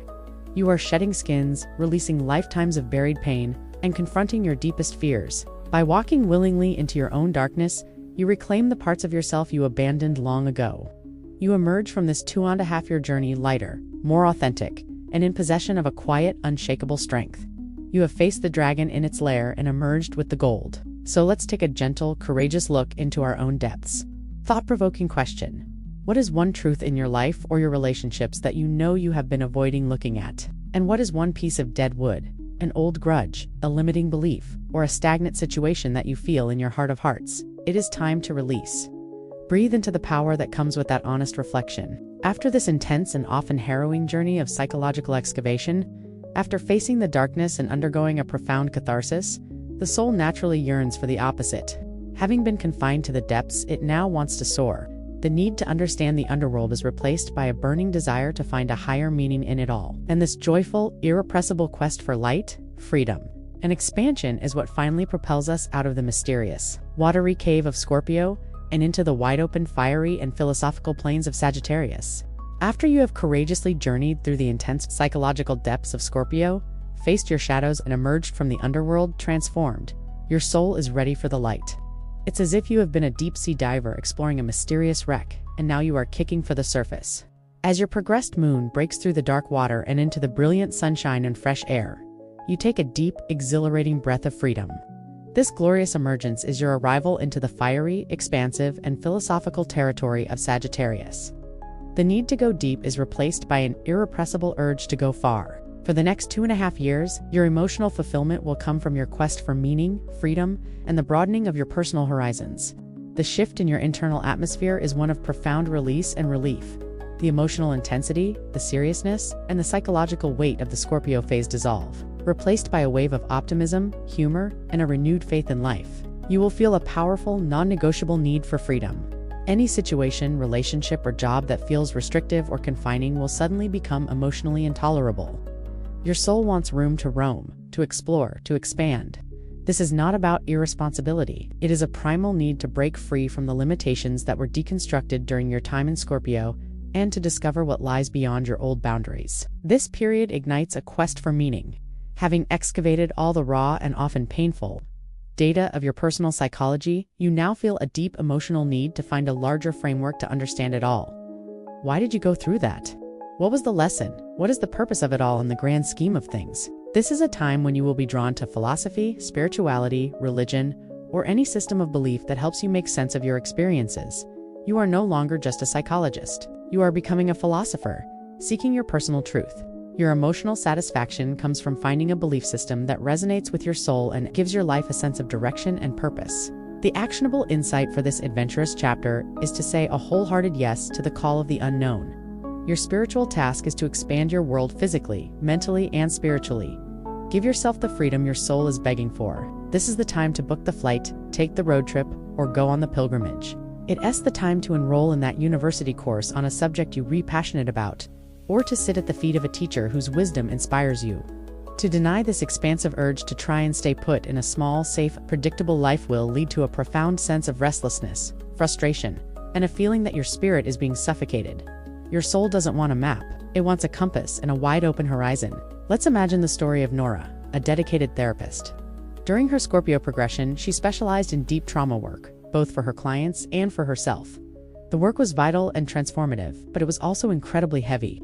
As her progressed moon enters Sagittarius, she feels a sudden and intense burnout from the contained, emotionally charged space of the therapy room. She feels a wild call for open spaces. She puts her practice on hold, packs a backpack, and buys a one-way ticket to travel through the Himalayas. She is not escaping her life. She is seeking a bigger context for it. She spends months trekking, talking to monks, sitting in ancient temples, and staring at vast mountain ranges. She is taking all the deep, personal, psychological knowledge she gained in Scorpio and is now searching for a universal, spiritual wisdom that can hold it all. Her emotional fulfillment is no longer found in the intense, one-on-one excavation of the psyche, but in the joyful, expansive freedom of searching for truth under a big sky. The shadow side of Sagittarius is the danger of becoming dogmatic. In the enthusiastic search for truth, you can latch onto one belief system and become preachy or self-righteous, convinced you have found the one true way. This transit can also foster a kind of commitment phobia, where the love of freedom becomes a fear of being tied down, leading you to constantly chase the next adventure without ever building anything of substance. There is also the risk of spiritual bypassing, using optimistic philosophies to gloss over and avoid dealing with difficult, messy human emotions. The challenge is to hold your beliefs with passionate conviction, but also with an open hand, and to understand that true freedom includes the freedom to choose commitment. This is a time of profound faith. After the cynicism and suspicion that can accompany the Scorpio transit, you are learning to trust the universe again. You begin to see the bigger picture, to believe that everything is unfolding as it should, and to have hope for the future. Laughter returns. A sense of grand adventure permeates everything you do. You are shifting your perspective from the microscopic examination of your wounds to a telescopic view of your destiny. This period is a gift of hope, freedom, and perspective. It takes the pain and trauma you transformed in Scorpio and weaves it into a beautiful, meaningful tapestry of wisdom. You are learning that your personal story is part of a much larger, cosmic one. Let's take a moment to connect with that inner seeker, the part of you that is always questing for a bigger truth. Thought-provoking question. What is the biggest question your soul is asking about the meaning of your life right now? And what is one small adventure, be it a trip to a new part of town, reading a book on an unfamiliar philosophy, or striking up a conversation with someone from a different culture you can take to expand your own horizons this week? Feel the sense of possibility that opens up with that question. After you have spent 2.5 years galloping across the plains of philosophy, gathering wisdom and celebrating your freedom, the cosmic rhythm begins to shift again. The endless search for abstract truth begins to feel ungrounded. A new, more sober urge arises. The desire to take all this expansive vision and wisdom and do something with it in the real world. The quest to find the meaning of life is replaced by the ambition to build a life of meaning. And this pragmatic, determined need to climb a tangible mountain is what guides us from the wild, fiery plains of Sagittarius to the solid, ambitious, and masterful earth of Capricorn. After 2.5 years of exhilarating freedom, of galloping across the vast plains of philosophy, and expanding your worldview during the Sagittarius progression, a new consciousness begins to take root. The thrill of the endless horizon begins to wane, replaced by a quiet, persistent urge to choose a direction, to pick a mountain, and to begin the long, steady climb to its summit. As your progressed moon leaves the wild, untamed fire of Sagittarius and moves onto the solid, ambitious earth of Capricorn, you are being called to bring your grand vision down to reality. The time for seeking is over. The time for building has begun. For the next 2.5 years, your emotional fulfillment will come from discipline, responsibility, and the tangible results of your hard work. This transition marks a profound shift from the theoretical to the practical. The buoyant optimism of Sagittarius is tempered by a more sober, pragmatic, and focused outlook. Your primary emotional need becomes a desire for achievement and competence. You will feel a powerful pull to make your mark on the world in a concrete way, often through your career or public life. Emotional satisfaction is no longer derived from spontaneous adventure, but from setting a long-term goal and working towards it with unwavering discipline. You are no longer just a student of life. You are now seeking to become a master. This is a period of profound emotional maturation. You will feel a call to grow up, to take on more responsibility, and to become an authority in your own life. The casual come-what-may attitude of the previous phase is replaced by a desire for structure. for plans, for boundaries. You will find a surprising sense of security and emotional stability in creating a schedule, following a budget, and honoring your commitments. Delaying immediate gratification for a future reward, saving for a house, working hard for a promotion, building a business from the ground up becomes a deeply satisfying emotional experience. You are learning to be the architect of your own destiny, and you are laying the foundation, brick by painstaking brick. The actionable insight for this determined chapter is to embrace discipline as the highest form of self-love. Your spiritual task is to get serious about your long-term goals, and to build a life that is a testament to your integrity. This is the time to make a 5-year plan and stick to it. It's the time to ask for the leadership role, to start the business, to finish the degree, to become the reliable, competent person you've always admired. To shy away from responsibility during this transit, to continue to drift without a clear direction, will lead to deep feelings of insecurity, inadequacy, and a gnawing sense that you are not living up to your own potential. The universe is asking you to step up and take charge of your life. Let's follow our character Nora, the therapist who spent her Sagittarius progression traveling the world and gathering spiritual wisdom. She returns home, her mind full of expansive ideas and philosophies. As her progressed moon enters Capricorn, the unstructured freedom of her travels no longer fulfills her. She feels a powerful, driving need to take all the abstract wisdom she has learned and give it a concrete form in the world. She decides to open her own holistic wellness center. The process is a marathon, not a sprint. She has to write a business plan, secure loans, navigate zoning laws, and manage a team. It is grueling, demanding work that requires immense discipline and long-range vision. There are days she misses the easy freedom of the open road, but as she watches her center take shape, as she sees the tangible result of her hard work providing a real service to her community, she feels a profound and unshakable sense of pride and accomplishment. She is no longer just seeking her truth, Sagittarius. She is building a legacy based on it, Capricorn. The shadow side of Capricorn is the trap of workaholism. The drive for achievement can become so all-consuming that you sacrifice your health, your relationships, and your emotional well-being on the altar of your ambition. You can become overly concerned with status, reputation, and what other people think, losing touch with your own heart. There is a risk of becoming rigid, controlling, and emotionally cold, both with yourself and with others, driven by a deep-seated fear of failure. The spiritual challenge is to climb your mountain with determination, but not to forget to enjoy the view and to connect with fellow climbers along the way. True success is not just reaching the summit, but doing so with your integrity and your humanity intact. This is a time when you may be called to step into the role of an elder, a mentor, or a parent, whether literally or metaphorically. You are embodying an energy of authority and competence, and others will begin to look to you for guidance and stability. Fulfilling this role and doing it with honor will be a source of deep emotional satisfaction. You are not just building for yourself, you are building a structure that can support others. This period is a gift of self-respect. It teaches you the immense power of your own determination, the peace that comes from living a life of integrity, and the deep, abiding joy of seeing the dreams you worked for become your reality. Let's take a moment to connect with that ambitious, capable, and determined part of ourselves. Thought-provoking question. What is the most important mountain you feel called to climb in your life right now, in any area of your life? And what is one disciplined step, no matter how small, you can take this week to begin that steady ascent? Feel the strength and resolve that comes with that focused intention. After you have spent 2.5 years diligently climbing your mountain, after you have reached a peak of personal achievement and established your authority in the world, your perspective naturally begins to shift. You look out from the summit, not down at the path you've climbed, but across at all the other mountains and the valleys that connect them. The intense focus on your individual success begins to expand into a vision for the collective, and this profound shift from the peak of the mountain to the network of humanity is what guides us from the hierarchical, traditional earth of Capricorn to the innovative, forward-thinking, and egalitarian air of Aquarius. After 2.5 years of the disciplined, solitary climb up the mountain of Capricorn, you have reached the summit. You have achieved your goals, established your authority, and built a tangible structure in the world based on your integrity. From this high vantage point, your perspective inevitably shifts. You are no longer looking up at the peak you need to conquer. You are looking out across the entire landscape of humanity, the intricate networks, the interconnected systems, the collective future. As your progressed moon leaves the hierarchical earth of Capricorn and soars into the innovative, egalitarian air of Aquarius, your focus moves from personal ambition to collective contribution. For the next 2.5 years, your emotional fulfillment will come from finding your tribe, embracing your uniqueness, and dedicating your energy to a humanitarian ideal. This transition is a radical departure from the traditional, rule-following energy of the previous phase.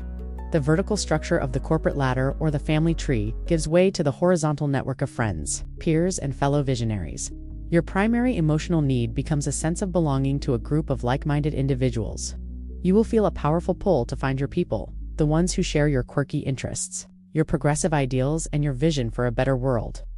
Emotional satisfaction now comes from the intellectual stimulation and camaraderie of the group, rather than the solitary pride of personal achievement. The focus shifts from me to us.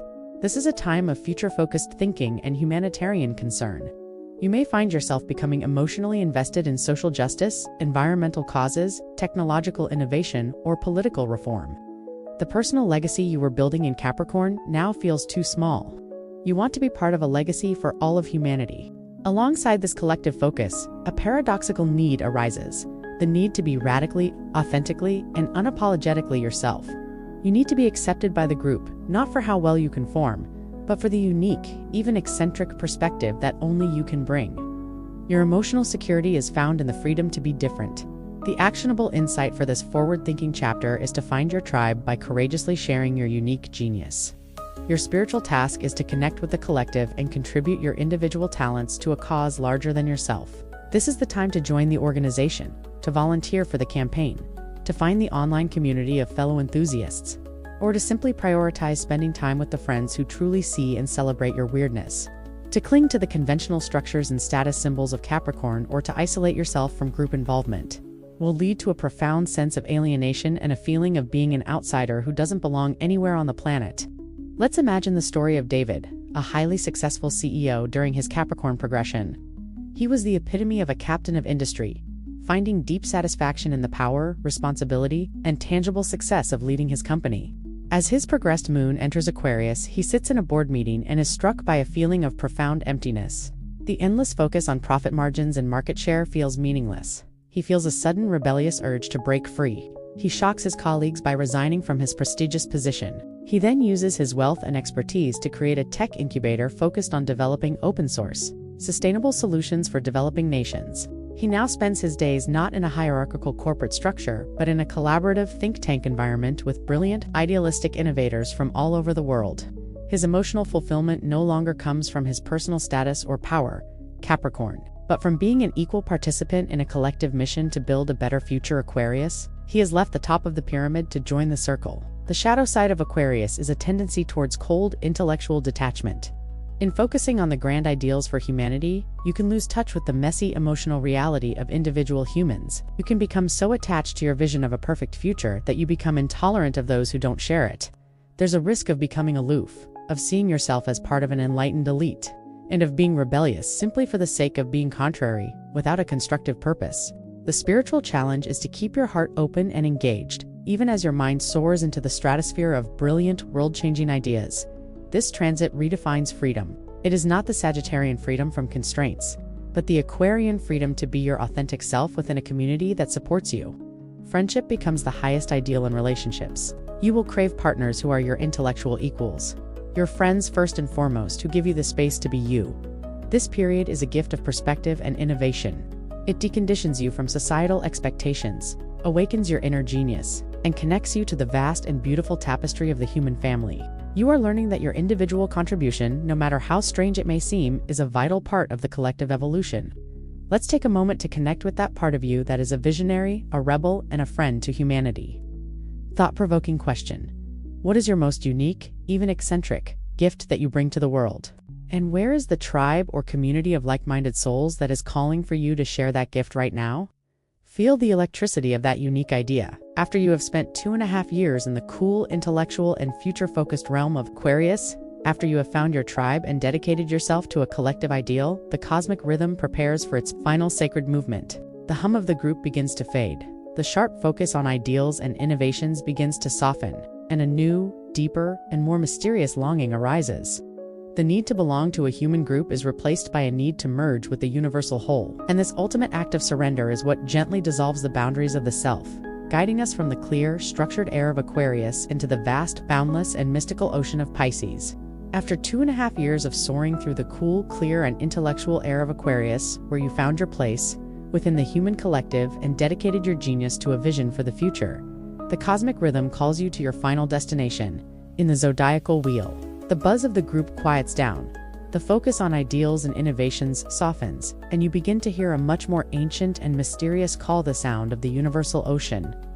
As your progressed moon dissolves the final boundaries of the self and merges into the vast, boundless, and mystical waters of Pisces, you are entering a sacred period of surrender, completion, and return to source. For the next 2.5 years, your emotional fulfillment will come not from doing but from being, not from knowing but from believing. This is the ultimate exhale of the 30-year progressed lunar cycle. The journey is complete. All the identities you have, built the pioneer Aries, the builder Taurus, the creator Leo, the master Capricorn, the innovator Aquarius, now begin to gently dissolve. Your primary emotional need is for spiritual connection and surrender.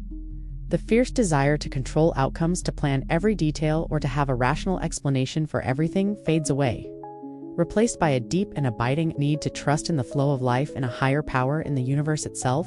You will find a profound and unexpected peace in letting go of the oars and allowing the cosmic currents to guide you. Your inner world becomes incredibly rich and porous during this time. Your intuition, your dreams, and your psychic sensitivity will be heightened to an extraordinary degree. The veil between the seen and unseen worlds becomes thin. You may have vivid, meaningful dreams, experience uncanny synchronicities, or feel the emotions of others as if they are your own. This can be a time of incredible magic, creativity, and spiritual insight. It is also a time when you will feel a deep, unconditional compassion for all of life, especially for those who are suffering. Your heart breaks open not with personal pain but with a sense of universal love. The actionable insight for this mystical chapter is to learn the sacred art of surrender and to honor the wisdom of your intuition. Your spiritual task is to release your grip and float. This is not a time for launching new ambitious projects or for making rigid 5-year plans. It is a time for retreat, contemplation, and creative expression that flows from the soul. Your spiritual practice, be it meditation, prayer, time in nature, art, or music, becomes your primary anchor. To fight this dissolving energy, to try and force productivity, logic, and a packed schedule upon this phase will only lead to profound confusion, anxiety, and a feeling of being hopelessly lost at sea.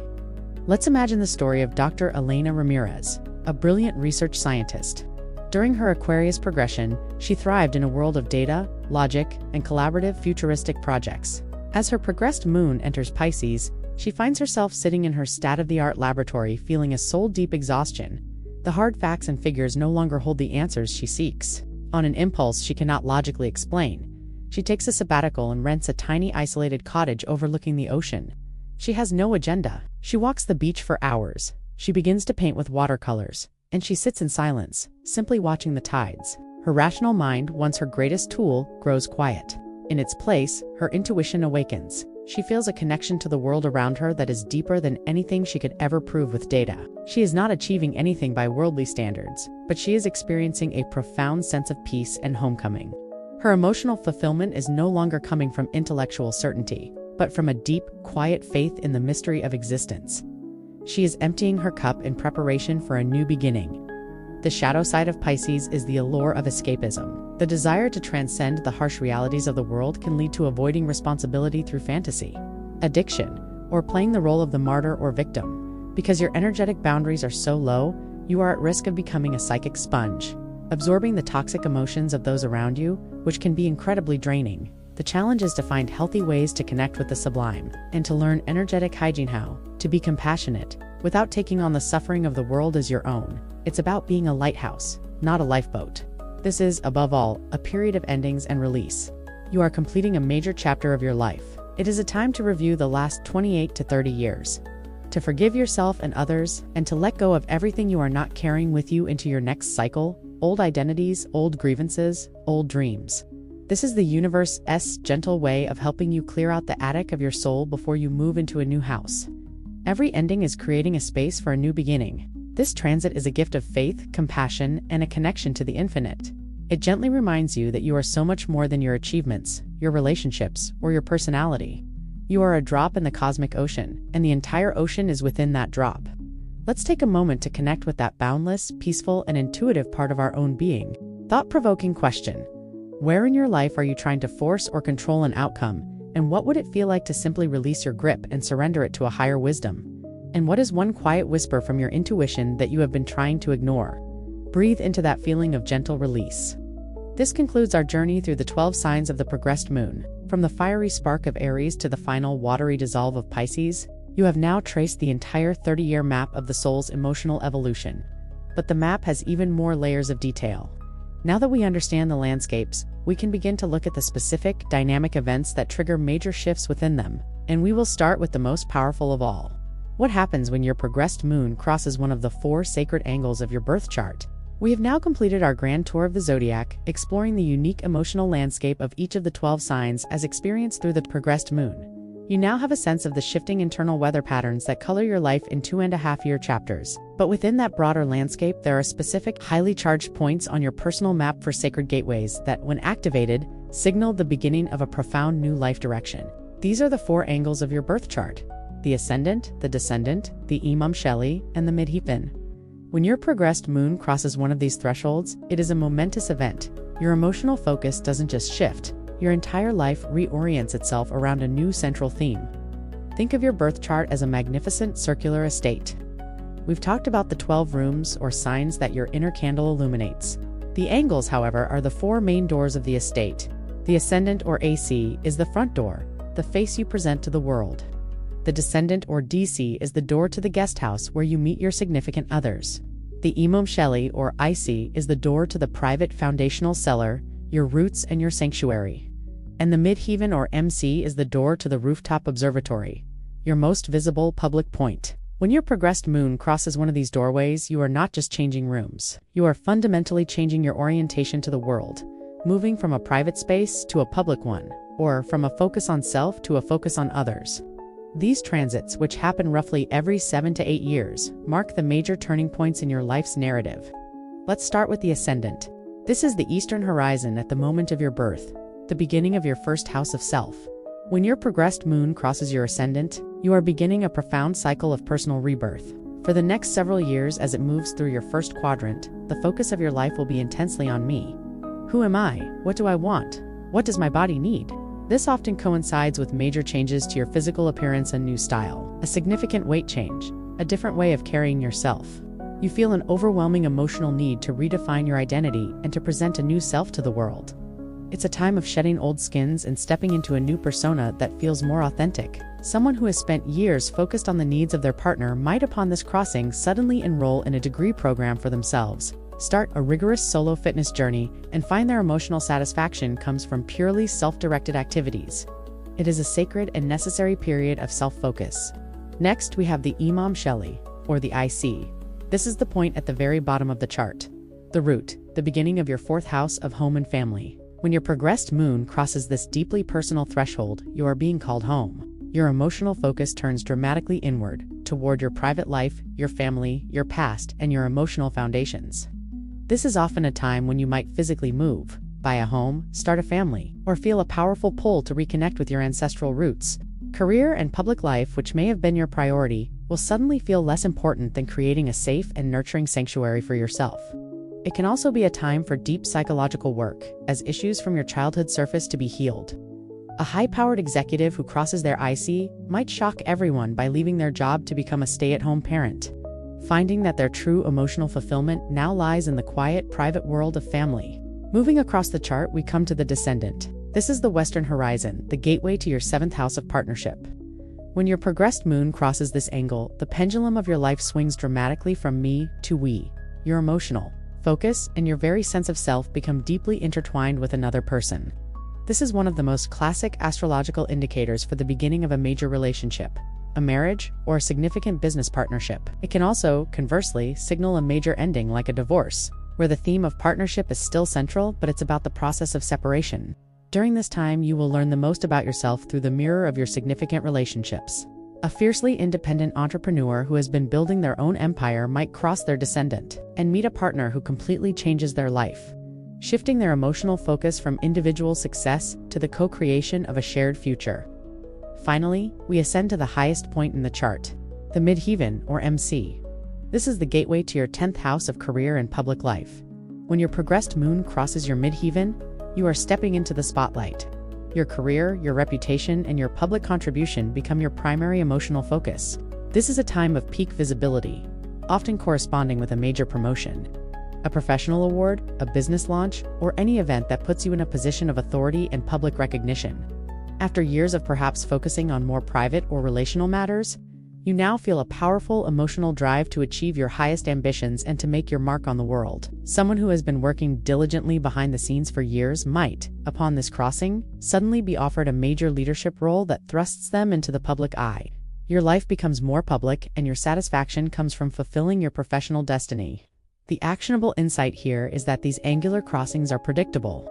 You can look ahead in your astrological calendar and see when you are approaching one of these major life gateways. This knowledge allows you to consciously participate in the shift. Instead of being blindsided by a sudden urge to change your entire life, you can understand it as a natural and necessary reorientation of your soul's curriculum. It allows you to lean into the changes with grace and intention. Let's take a moment to consider where you might be in this grand cycle of thought-provoking question. Think about your life in 4 distinct domains: your personal identity, the self, your private and home life, your roots, your key one-on-one relationships, partnership, and your career or public life, your legacy. Which of these 4 areas feels the most emotionally charged and active for you right now, as if a major chapter is beginning or ending there? The area that calls to you most strongly is likely where your emotional energy is currently being focused. Understanding these 4 powerful gateways adds a crucial layer to our map. We now have the changing landscape of the signs and the major directional shifts of the angles. But there is another layer of richness to explore: the intricate web of conversations happening between your evolving emotional self and the core foundational parts of your personality. And this brings us to the fascinating world of aspects. We've now explored the shifting landscapes of the signs and the major directional changes signified by the angles. We have the what and the where of our emotional journey. Now we add another layer of profound richness: the with whom. I don't just mean other people, I mean the other parts of ourselves. As your progressed moon continues its steady journey around your chart, it doesn't move through empty space. It moves through a living field of energy populated by the planets in your birth chart. When it forms a significant geometric angle, what we call an aspect to one of your natal planets, it initiates a conversation. It's as if your evolving emotional self, the progressed moon, is stopping to have a meeting with a core member of your inner board of directors. And the most important meeting of all is the one it has with the CEO of your chart, your natal sun. Your natal sun is the radiant core of your being. It represents your spirit, your life force, your fundamental identity, and your ultimate purpose. It's the heroic journey you are on in this lifetime. It's the acorn that contains the blueprint for the mighty oak tree you are meant to become. So, when your progressed moon, which represents your shifting emotional needs, and your feeling nature forms an aspect to your natal sun, it creates a powerful and pivotal moment of integration. This is when your heart moon and your spirit sun align to check in on the progress of your life. Great story. These aspects map out the rhythm of your self-actualization. We've already touched upon the 2 most powerful of these aspects back in Section 3, the progressed new moon and the progressed full moon. The conjunction, or new moon, is that seed-planting moment at the start of a 30-year cycle, where your emotional self aligns with your core purpose to begin a new chapter of identity. The opposition, or full moon, is the peak of that cycle. About 14 to 15 years later, when the purpose seated at the new moon comes to full illumination and public expression. But the journey between these 2 great pillars is marked by other crucial conversations. About 7 years after your progressed moon will form a 90-degree angle, or a square, to your natal sun. This is a critical turning point, known as a crisis in action.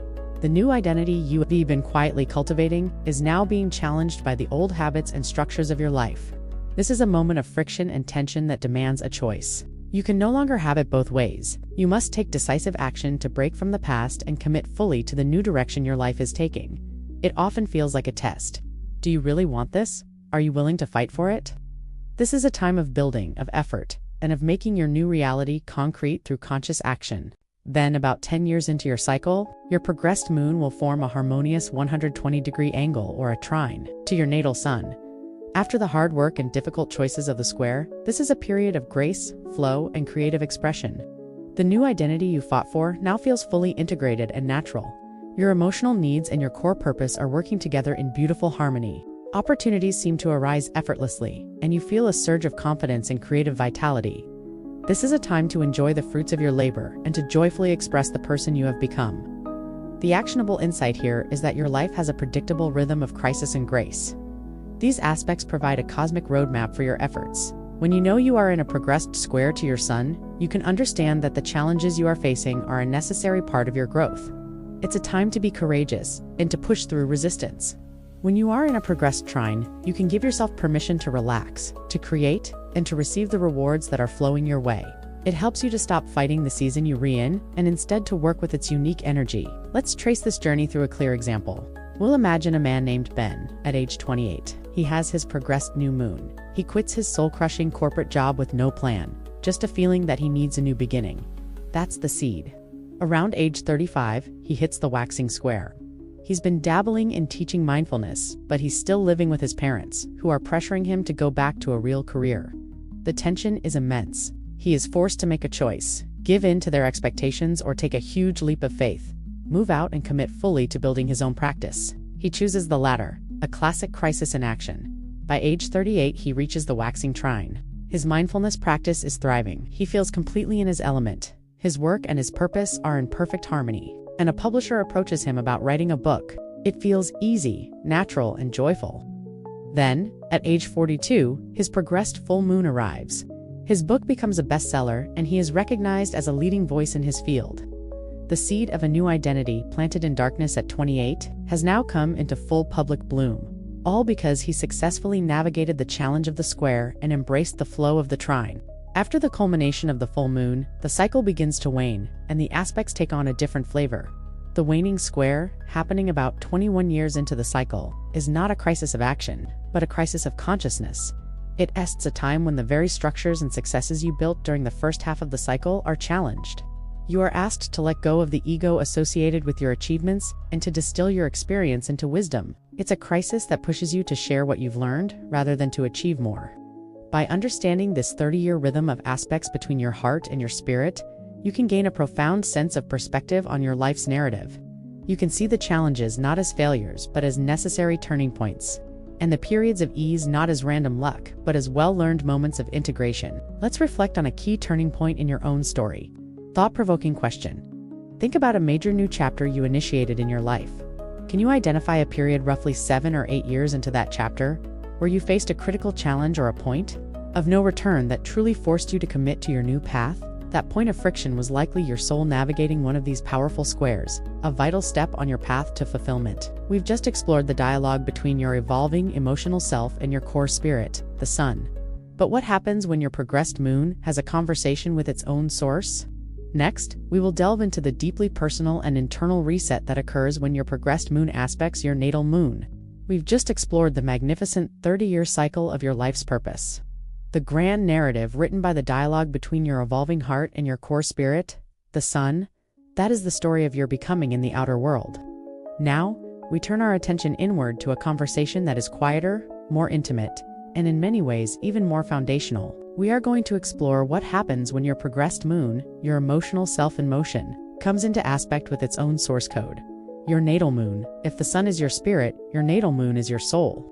It's your inner child, your subconscious programming, your deepest needs for safety and security. It's the emotional home you always return to. When your evolving feelings meet your core feelings, it's a deeply personal dialogue with the very essence of your inner self. This cycle, known as the progressed lunar return cycle, unfolds over approximately 27 to 28 years. It is the timetable of your emotional maturation. It maps out the moments when you are called to review your past, release old habits, and reset your internal compass to what you truly need to feel safe and nurtured now, not what you were conditioned to need in childhood. Understanding this rhythm is an act of profound self-compassion. The peak of this cycle is the progressed lunar return itself. This is the moment once every 27 to 28 years, when your progressed moon returns to the exact degree and sign it was in when you were born. This is a homecoming. It is a fundamental reset of your emotional body. During the year or so that this aspect is active, you will feel a powerful pull to go inward and reconnect with your most essential needs. It is a time when the voice of your inner child speaks most clearly to your adult self. You will find yourself reevaluating your home, your family relationships, and the very foundations of your life, asking, does this truly make me feel safe? Does this truly nourish me? Old emotional patterns and habits, especially those inherited from your family, will come up for a major review. Let's imagine a man named Liam, who was born with his moon in the nurturing, home-loving sign of Cancer. His core emotional need is for a stable home and family, and his ingrained habit, when he feels threatened, is to retreat into a protective shell. At age 28, he experiences his first progressed lunar return. For For the past decade, he has been living a very uncancerian life as a touring musician, constantly on the road, living out of a suitcase. During his return, he feels a bone-deep weariness and a longing for home that becomes impossible to ignore. He makes the shocking decision to quit his successful band, move back to his hometown, and put down roots. He is not failing. He is answering a deep, cyclical call from his soul to come home and reset his emotional foundations for the next 28-year chapter of his life. Roughly every 7 years within this cycle, your progressed moon will form a square to your natal moon, just like the square to the sun. This is a point of friction, but the crisis is entirely internal. This is when your current evolving emotional needs are in direct conflict with your old ingrained security habits. You might feel unusually moody, irritable, or stuck. This is your soul creating a necessary tension to force you to break an emotional pattern that has become limiting. Liam, our musician, might experience this square around age 35. He is now happily settled with a partner, but he finds that his old Cancerian habit of emotionally withdrawing into his shell during any disagreement is causing serious problems in his relationship. The emotional tension of the square forces him to confront this pattern and learn a new, more vulnerable way of communicating his feelings. He is being pushed to emotionally evolve beyond his default programming. The opposition, occurring about 14 years into the cycle, is a point of peak emotional awareness. You will see your own subconscious patterns with stunning clarity, often because they are being reflected back to you by another person or an external situation. It's a time of illumination where you can finally become conscious of the habits that have been running your life from the shadows. This awareness gives you the power to make a new choice. The actionable insight here is to understand that your emotional ups and downs are not random. They are part of a predictable personal cycle of growth. When you are feeling stuck or irritable during a lunar square, you can be gentle with yourself, knowing that you are in the midst of a vital emotional upgrade. When you are in your progressed lunar return, you can consciously give yourself the time and solitude your soul is requesting for its recalibration. You learn to honor your own inner tides. The trines, by the way, which happen about every 9 years, are the opposite of the squares. They are periods of emotional ease and flow when your current needs and your core self are in perfect sync. These are times for rest, replenishment, and simply enjoying being comfortable in your own skin. This entire cycle is about your relationship with your past and your ability to nurture your present self. It is a quiet, internal journey, but its effects are profound. Each time you successfully navigate a square or a return, you shed a layer of conditioned responses and step into a more mature and authentic emotional reality. You learn to parent your own inner child with ever greater wisdom and compassion. So, let's take a moment to tune into that deeply personal, foundational part of ourselves. Thought-provoking question. Think about your most ingrained emotional habit, your default reaction when you feel stressed, threatened, or unsafe. Is that habit still truly serving you? Or is some part of you asking for a new way to find and create security for yourself? The answer to that question touches upon the very work of the progressed lunar cycle. We've now listened in on the conversation between your heart and your spirit, the sun, and the intimate dialogue your heart has with itself, the moon. But what happens when our feeling nature enters into a conversation with our rational mind? Next, we will explore the dynamic interplay that occurs when your progressed moon aspects your natal Mercury, bridging the gap between what you feel and what you think. We have now journeyed through the great dialogues our emotional self has with our spirit, the sun, and with our soul, the moon. These are the foundational conversations that shape our purpose and our inner security. Now, we move to a different kind of meeting, the one that takes place at the vital bridge connecting our heart to our head. We're going to explore what happens when your evolving emotional body, the progressed moon, forms an aspect with your natal Mercury. Mercury is the planet of the mind, of communication, perception, and logic. It's how you think, speak, learn, and make sense of the world.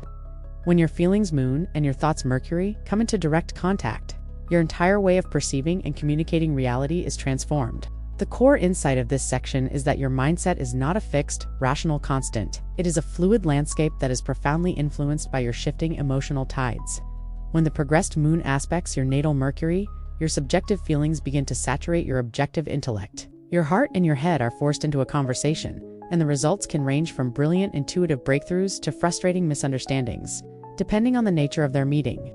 This is the astrology of speaking your truth, because during these times, what you think and what you feel become inextricably linked.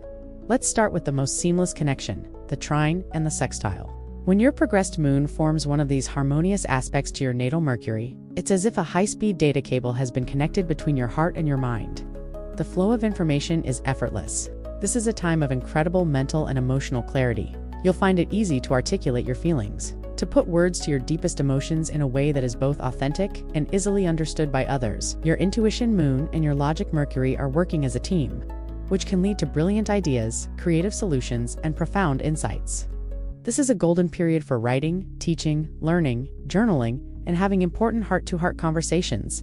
Your words have a natural grace and power because they are coming from an integrated place. The opposite experience occurs during the square. When your progressed moon squares your natal Mercury, that data cable gets frayed. This is a period of internal friction between your feelings and your thoughts. You may know what you feel, but you can't find the right words to express it, leading to frustration and miscommunication. Or, your emotions might completely hijack your rational mind, causing you to speak impulsively, take things too personally, or get stuck in anxious circular thinking. This is a classic aspect for arguments that arise from misunderstanding, where you and another person are speaking the same language but hearing completely different things. It's a crisis in communication that is really a crisis between your own heart and head. It's challenging you to become a more conscious and careful communicator.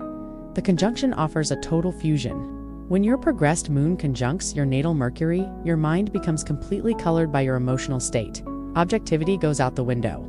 Every thought, every idea, every perception is filtered through your feelings. This can be challenging if you need to make a cold, hard, rational decision. However, it can be an incredibly powerful time for creative expression. For a poet, a songwriter, or a novelist, this aspect is a gift, allowing them to channel their deepest feelings directly onto the page. Your communication will be deeply personal, subjective, and authentic. It's a time when you are, for better or worse, thinking with your heart. The actionable insight for navigating these aspects is to cultivate mindfulness around your communication. By knowing the nature of the cosmic conversation happening within you, you can adjust your approach. During a challenging square, you can make a conscious effort to pause before you speak. You can ask for clarification instead of jumping to conclusions. You can use journaling to untangle the knot between your feelings and thoughts before you try to express them to someone else. During a harmonious trine, you can seize the opportunity, pitch the idea, write the letter, have the conversation you've been putting off. You are learning to be the master of your own inner messenger, rather than its unwitting subject. Let's imagine a university professor, Dr. Anya Sharma, who has her natal Mercury in the logical, fact-based sign of Gemini. Her baseline is clear, quick, and objective communication. Her progressed moon enters Virgo and begins to form a square to her Mercury. Suddenly, this brilliant professor finds herself getting bogged down in her work. She becomes anxious and overly critical of her own research of her Virgoan emotional state. This anxiety leaks into her communication. She becomes nitpicky with her students and gets into frustrating, pedantic arguments with her colleagues. Her heart's anxiety is scrambling her mind's clarity. The tension forces her to realize she needs to address her underlying emotional state, not just try to outthink the problem. Later in her life, her progressed moon moves into Libra and forms a trine to her natal Mercury. All at once, a new thesis idea comes to her, one that beautifully and harmoniously Libra connects to disparate fields of study. The words flow effortlessly. Her lectures become not just intellectually brilliant Gemini, but also balanced, elegant, and deeply engaging Libra. Her emotional need for harmony is fueling and supporting her intellect, creating a period of communicative genius. These aspects teach us that emotional intelligence and intellectual intelligence are not separate. They are in a constant dynamic dance. When they are in sync, our minds are capable of incredible things. When they are in conflict, they show us exactly where our communication needs to become more conscious and whole. Let's reflect on the relationship between your own heart and mind. Thought-provoking question. When you have to make an important decision or communicate something significant, do you tend to lead with your rational thoughts or your emotional feelings? Think of a recent time when your emotions strongly influenced your thinking, for better or for worse. Understanding that interplay is key to becoming a truly effective communicator. We've seen how our feelings influence our purpose, our habits, and our thoughts. Next, we turn to one of the most cherished domains of life: our values, our relationships, and our sense of beauty. We will explore what happens when the heart has a meeting with the goddess of love herself, as the progressed moon aspects our natal Venus. We've just explored the intricate dance between your feelings and your thoughts, the vital conversation between the progressed moon and Mercury. Now, we move from the cool, rational realm of the mind into one of the warmest and most beloved domains of human experience, the world of the heart's desires. We are turning our attention to the dialogue between your evolving emotional self and the goddess of love, beauty, and value herself, your natal Venus. Venus in your chart is your inner curator. She governs what you find beautiful, who you are attracted to, what you value in your relationships, and even your relationship with money and self-worth. When you're shifting emotional needs, the progressed moon, make contact with this core principle of attraction. Your desires are set in motion, your tastes can change, your relationships are activated, and you are called to reevaluate what truly brings you pleasure and joy. The central insight for this section is that your heart's desires are not static, they evolve. What you needed in a relationship at age 25 may be vastly different from what you need at age 35. And these shifts are often timed by the aspects from your progressed moon to your natal Venus. These aspects don't just affect your romantic life, they color your friendships, your social interactions, your creative tastes, and your financial values. They are the moments when your emotional needs demand a new kind of beauty, a new level of connection, or a new expression of your worth. Let's begin with the most harmonious and sought-after connections: the conjunction, trine, and sextile. When your progressed moon forms one of these flowing aspects to your natal Venus, you enter a period of profound grace in your relational and social life. This is a time when you feel more attractive, more charming, and more at ease with others. Love and affection seem to flow to you and from you with incredible ease. It is a classic time for falling in love, for your current relationship to enter a beautiful and romantic phase, or for your social life to blossom. Your emotional needs and your desires are in perfect sync, so you find it easy to ask for what you want and to attract it. This harmony also extends to your finances and creativity. It can be a time of increased income or opportunities, and your creative projects will be imbued with a special kind of beauty and appeal. The opposite is true during the square. When your progressed moon squares your natal Venus, you experience a period of tension between your emotional needs and your relationships or values. This is a crisis of the heart. You may feel lonely, unloved, or unappreciated. Your current partnership might feel like it's not meeting your emotional needs, leading to conflict or dissatisfaction. Or, you might find that your values are in conflict with your feelings. For example, you might value security, but emotionally crave excitement, creating a difficult internal dilemma. This aspect can also bring financial stress, as your emotional state can lead to poor spending habits or a general feeling of lack. This is a challenging time, but its purpose is to force you to get crystal clear about what and who you truly value. It's asking you, is this relationship, this friendship, or this value system truly making you happy? The opposition, as always, brings illumination. When your progressed moon opposes your natal Venus, your relationship dynamics are brought into the bright light of conscious awareness. You see your own needs versus the needs of your partner with great clarity. Issues of fairness, balance, and reciprocity in your relationships come to the forefront. This is a time of renegotiation and rebalancing. It can bring a relationship to a beautiful point of conscious commitment, or it can reveal an imbalance that is no longer sustainable, leading to a separation. It is a time when you must consciously choose how you want to relate to others, based on a new and clearer understanding of your own worth and desires. The actionable insight here is to see these periods not just as good or bad for your love life, but as a curriculum in the ever-evolving school of your heart. By knowing which aspect is active, you can work with the energy. During a square, instead of just feeling discontent, you can use the tension as a catalyst for journaling about your core values or having an honest conversation with your partner about your needs. During a trine or conjunction, you can consciously open yourself to receiving more love, beauty, and abundance. You can say yes to the date, the party, or the creative impulse, knowing the cosmic energy is supporting you. Let's imagine a woman named Maria, a very practical accountant with her natal Venus in the cautious, security-oriented sign of Capricorn. Her values in love and money are all about stability and long-term safety. Her progressed moon enters fiery, impulsive Aries and forms a square to her Venus. Suddenly, this sensible woman feels an overwhelming sense of being bored and suffocated by her very stable, very predictable relationship. Her emotional need for independence and excitement, Aries is at war with her core value for security, Capricorn. She might pick a fight with her partner for no reason, or make a reckless financial purchase, all driven by this internal conflict. The tension is forcing her to acknowledge a part of herself, the part that needs passion and spontaneity that she has long suppressed. A few years later, her progressed moon enters earthy, sensual Taurus and forms a beautiful trine to her natal Venus. Now, her emotional need for comfort and stability, Taurus, is in perfect harmony with her core value for security, Capricorn. Her relationship feels deeply satisfying, grounded, and committed.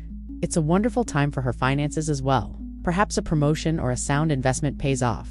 She feels secure, valued, and deeply content in her heart. These aspects are the rhythm of your heart's education, teaching you year by year how to love yourself and others more deeply and authentically. So, let's take a moment to check in with the current curriculum of your own heart. Thought-provoking question. Think about what you valued most in a partner and in your life 5 years ago. Now, think about what you value most today. Have your desires and priorities in love and what makes you happy shifted? If so, how? Honoring that evolution is honoring your own heart's wisdom. We've explored how our feelings shape our purpose, our habits, our thoughts, and our values. But there is another crucial element to the human experience: our drive, our will, our courage. Next, we will explore what happens when the emotional waters of the moon meet the pure fire of action. As we delve into the potent and dynamic aspects to our natal Mars, we have just walked through the beautiful, art-filled halls of Venus, exploring the evolution of our heart's desires and values. Now, we leave that graceful space and stride into the fiery, dynamic arena of the warrior. We are about to explore what happens when your evolving emotional needs, the progressed moon, come into direct contact with the planet of action, energy, and will, your natal Mars. If Venus is the principle of attraction, Mars is the principle of pursuit. It is your inner engine, your courage, your assertiveness, and your raw physical drive. When you're feeling nature, Moon connects with your will to act. Mars, your emotions are mobilized. This is a time when you are compelled to put your feelings into motion, for better or for worse.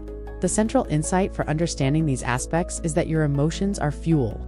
When the Moon and Mars connect, that fuel is either injected directly into your engine, creating a powerful surge of forward momentum, or it is blocked, creating internal heat, pressure, and frustration. These aspects electrify your will, demanding that you do something about how you feel. Your courage, your anger, and your ambition are all brought to the forefront, driven by the tides of your heart. Let's begin with the most dynamic and potent connections: the conjunction, trine, and sextile. When your progressed moon forms one of these harmonious aspects to your natal Mars, you will experience a significant and sustained surge of energy. Your emotional needs and your will to act are in perfect alignment. This is a time of incredible courage and confidence. You'll find it easy to be assertive, to ask for what you want, and to take the initiative. It's a fantastic period for starting new projects, launching a business, beginning a new fitness program, or tackling any challenge that requires physical and mental stamina. Your desires feel clear, and you have the energy to pursue them directly and effectively. You are emotionally fired up, and the path to action is clear and open. The experience is starkly different during the challenging aspects, the square and the opposition.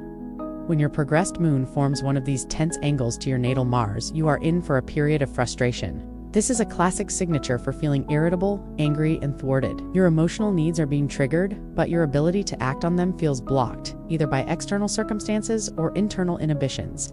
It's like flooring the gas pedal while the emergency brake is on. It creates a lot of heat, smoke, and noise, but no forward movement. This can lead to arguments, power struggles, and conflicts with others, as the frustrated energy seeks an outlet. You might feel like you're constantly fighting uphill battles. It can also manifest as accidents or inflammation in the body, as the fiery energy has nowhere to go. The actionable insight here is to learn to be a conscious warrior. By understanding these energetic cycles, you can channel this potent force wisely. During a difficult square or opposition, recognizing that your anger is a signal of a blocked desire is the first step. Instead of picking a fight with a loved one, you can channel that intense energy into a grueling workout, a major house cleaning project, or direct and honest, though perhaps difficult, communication about your needs. The aspect is challenging you to find a more mature and effective way to wield your power. Conversely, during a flowing trine or conjunction, you must seize the moment. Don't waste this incredible surge of supportive energy on trivial things. Direct it toward your most important goals. Take the calculated risk. Make the bold move. You have the cosmic wind at your back. Let's imagine a graphic designer named Simon, whose natal Mars is in peace-loving Libra. His default mode of action is diplomatic, collaborative, and conflict-averse. His progressed moon enters sensitive, nurturing Cancer and forms a square to his Mars. At work, he feels emotionally undervalued and insecure, Cancer moon. These feelings are igniting his Mars, but his ingrained Libra tendency to avoid confrontation creates a painful internal conflict. He can't act directly on his anger. The result is that he becomes passive-aggressive, making sarcastic comments and stewing in resentment. The building tension eventually leads to an unprofessional outburst over a minor issue. The square is creating a crisis that is forcing him to learn how to assert his needs more directly, even at the risk of creating disharmony. A few years later, his progressed moon moves into Aries, communicative Gemini, and forms a trine to his Mars in Libra. His mind is buzzing with new collaborative ideas. Gemini moon, which harmoniously fuels his Libra Mars. He finds it effortless to initiate new projects, communicate his vision with charm, and lead his team in a way that is both assertive and fair. He feels energized, confident, and creatively productive because his feelings and his actions are finally on the same team. These aspects teach you about your relationship with your own power. They reveal your patterns around anger, desire, and assertion. Each time you navigate one of these aspects consciously, you become more skilled at using your emotional energy as a tool for creation rather than a weapon of destruction. You are learning to act from a place of courage, not just reactivity. Let's take a moment to connect with your own inner warrior, the part of you that acts and strives. Thought-provoking question. Think of the last time you felt truly courageous and energized to take on a new challenge. What were you feeling emotionally at that time that fueled your actions? Conversely, think of a time you felt deeply frustrated or angry. What core desire was being blocked in that moment? Understanding this connection between feeling and action is the key to mastering your own drive. We have now explored the aspects to all of the personal planets: the Sun, Moon, Mercury, Venus, and Mars, which form the core of our individual personality.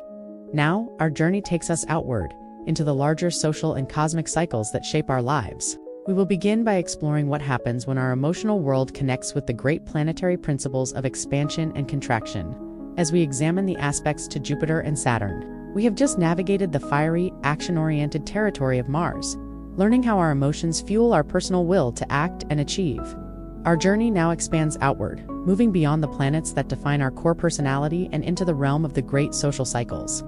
We are about to explore the two great teachers of the cosmos, the planets that govern the very rhythm of growth in our lives: Jupiter and Saturn. Jupiter is the principle of expansion, faith, and opportunity. Saturn is the principle of contraction, reality, and discipline. When your progressed moon aspects these two celestial giants, your personal emotional life connects with the larger tides of fortune and fate, of growth and limitation. These are the aspects that teach you when to leap and when to build. Let's begin with the great benevolent teacher, Jupiter. Jupiter's core impulse is to expand. It represents faith, optimism, growth, wisdom, and luck. When your progressed moon forms a harmonious aspect or conjunction, trine, or sextile to your natal Jupiter, you enter a period of profound emotional optimism. Your faith in yourself and in the goodness of life soars. You feel hopeful, buoyant, and open to possibility. This is a classic time for opportunities to fall into your lap, seemingly out of nowhere. An offer for a dream trip, an acceptance into a program of study, a chance meeting with a mentor. Jupiter opens the doors. Your emotional state is one of confidence and a willingness to say yes, which allows you to walk through those doors. This is a time to take calculated risks, to believe in your dreams, and to expand your horizons. The challenging aspects from Jupiter the square and opposition represent a crisis of faith. During these times, your emotional needs may clash with your beliefs. You might feel restless and dissatisfied, convinced that the grass is always greener somewhere else, or you may be dealing with the consequences of overexpansion, taking on too much, overspending, or making promises you can't keep. The challenge here is to ground your faith in reality, to find a philosophy that is workable, not just idealistic, and to grow with wisdom, not just reckless abandon.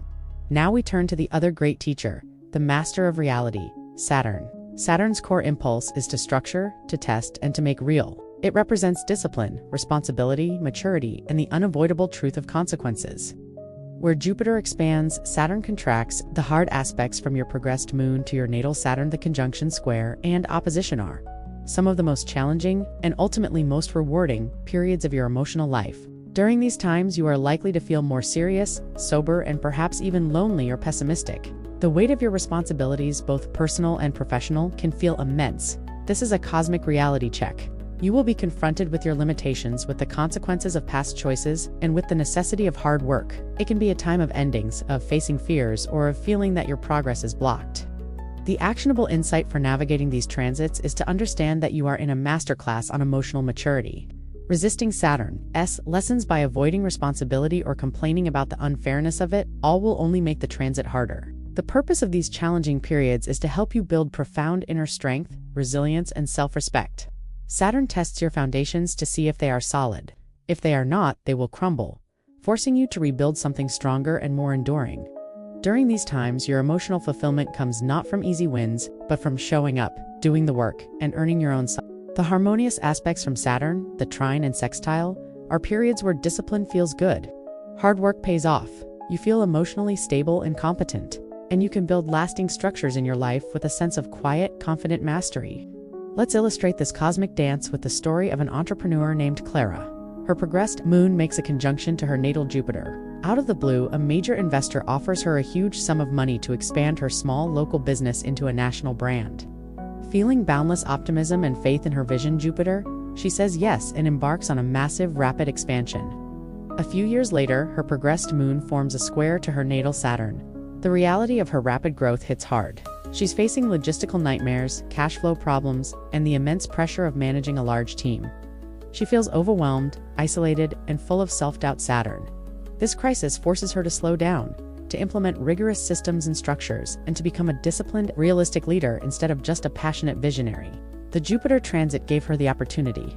The Saturn transit forced her to build the competence to actually handle it. Both were essential for her long-term success. These two great teachers work as a team, guiding your emotional growth. Jupiter opens your heart to what is possible, while Saturn teaches your heart how to build what is lasting.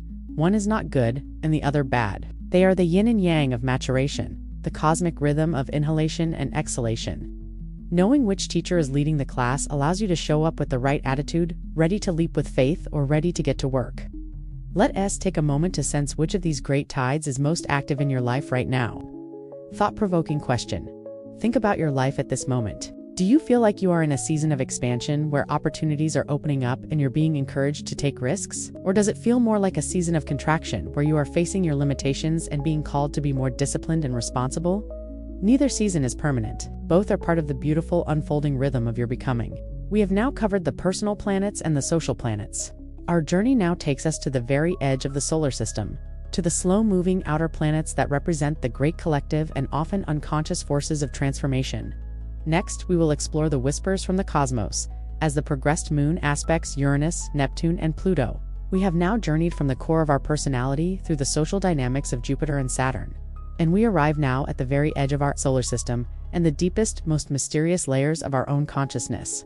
We are here to explore the whispers from the cosmos, the aspects that your progressed moon makes to the three great outer planets, Uranus, Neptune, and Pluto. These are not personal planets in the way that Mercury or Venus are. They move incredibly slowly, defining entire generations. They represent vast, collective, and often unconscious forces of evolution. When your personal feeling nature, your progressed moon comes into contact with one of these celestial titans, your individual emotional journey becomes a conduit for these immense transpersonal energies. These are the aspects that connect your personal story to the great sweeping saga of human evolution. Let's begin with the Great Awakener, Uranus. Uranus is the planet of revolution, rebellion, sudden change, and liberation. It is the lightning bolt that shatters old stagnant structures to make way for the future. When your progressed moon aspects your natal Uranus, especially by conjunction, square, or opposition, you can expect the unexpected. A powerful, electrifying emotional need for freedom and authenticity will surge through you. You will feel an intense impatience with your routine, with convention, and with any part of your life that feels inauthentic.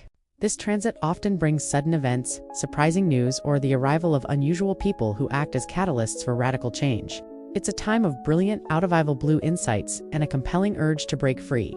The more you try to cling to security and the status quo, the more disruptive this energy will feel. The spiritual task is to align yourself with the forces of positive change and to have the courage to leap when the lightning strikes.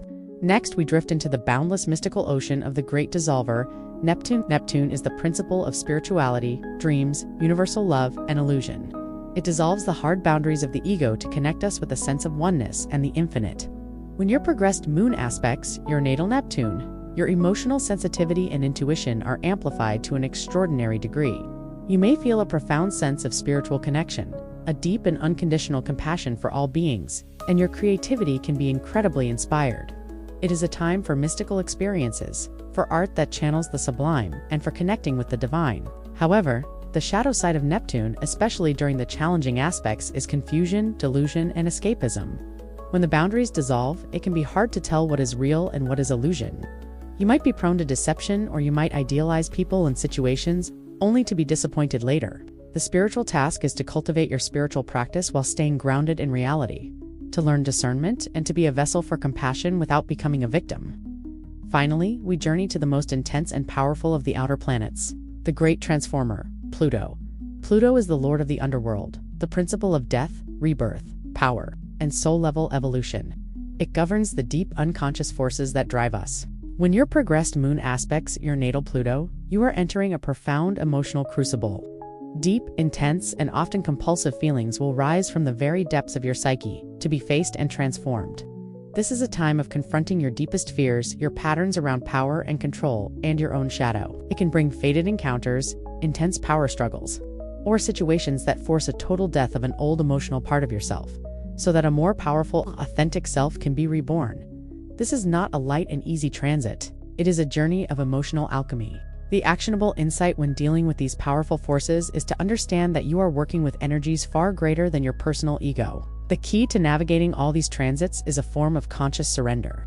With Uranus, you surrender to the call for authentic change. With Neptune, you surrender to the mystery and the call of your soul. With Pluto, you surrender to the process of profound, unavoidable transformation. To fight these energies is to fight the very current of evolution itself. Let's trace a story. Anna is living a conventional life. Her progressed moon conjuncts her natal Uranus.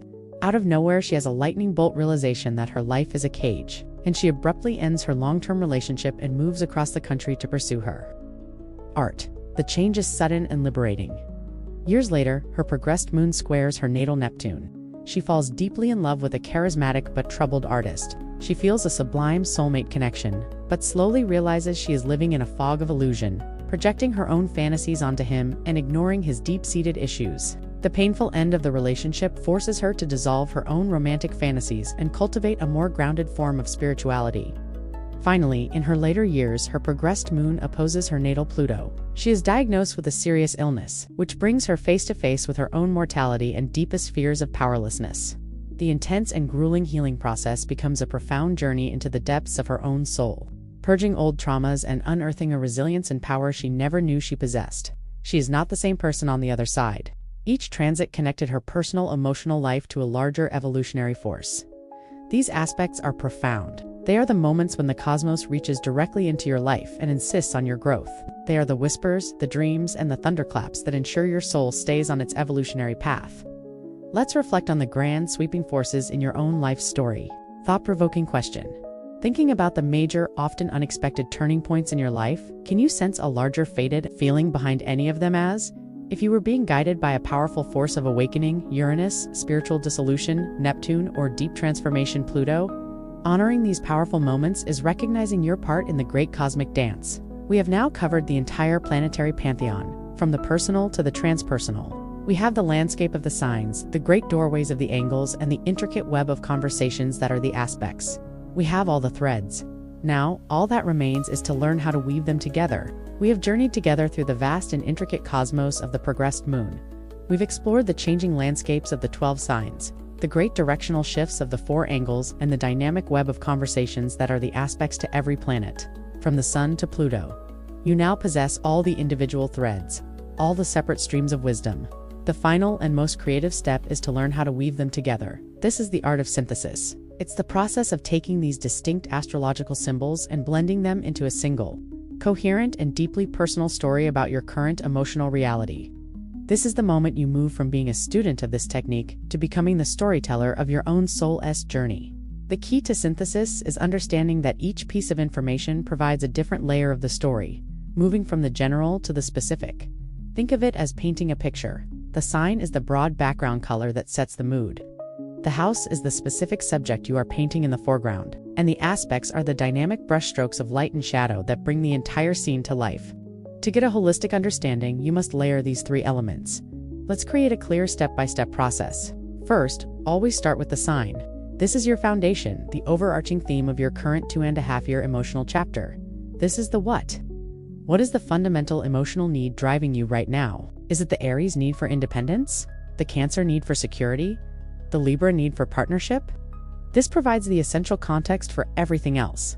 Second, you bring in the house. This is the where. The house placement localizes the broad energy of the sign into a specific and tangible area of your life. It tells you where on the stage of your life this emotional drama is playing out. If your progressed moon is in ambitious Capricorn, you know your emotional need is for achievement and structure. But is it in the 2nd house of finances? Then your ambition is focused on building tangible wealth. Is it in the 9th house of higher learning?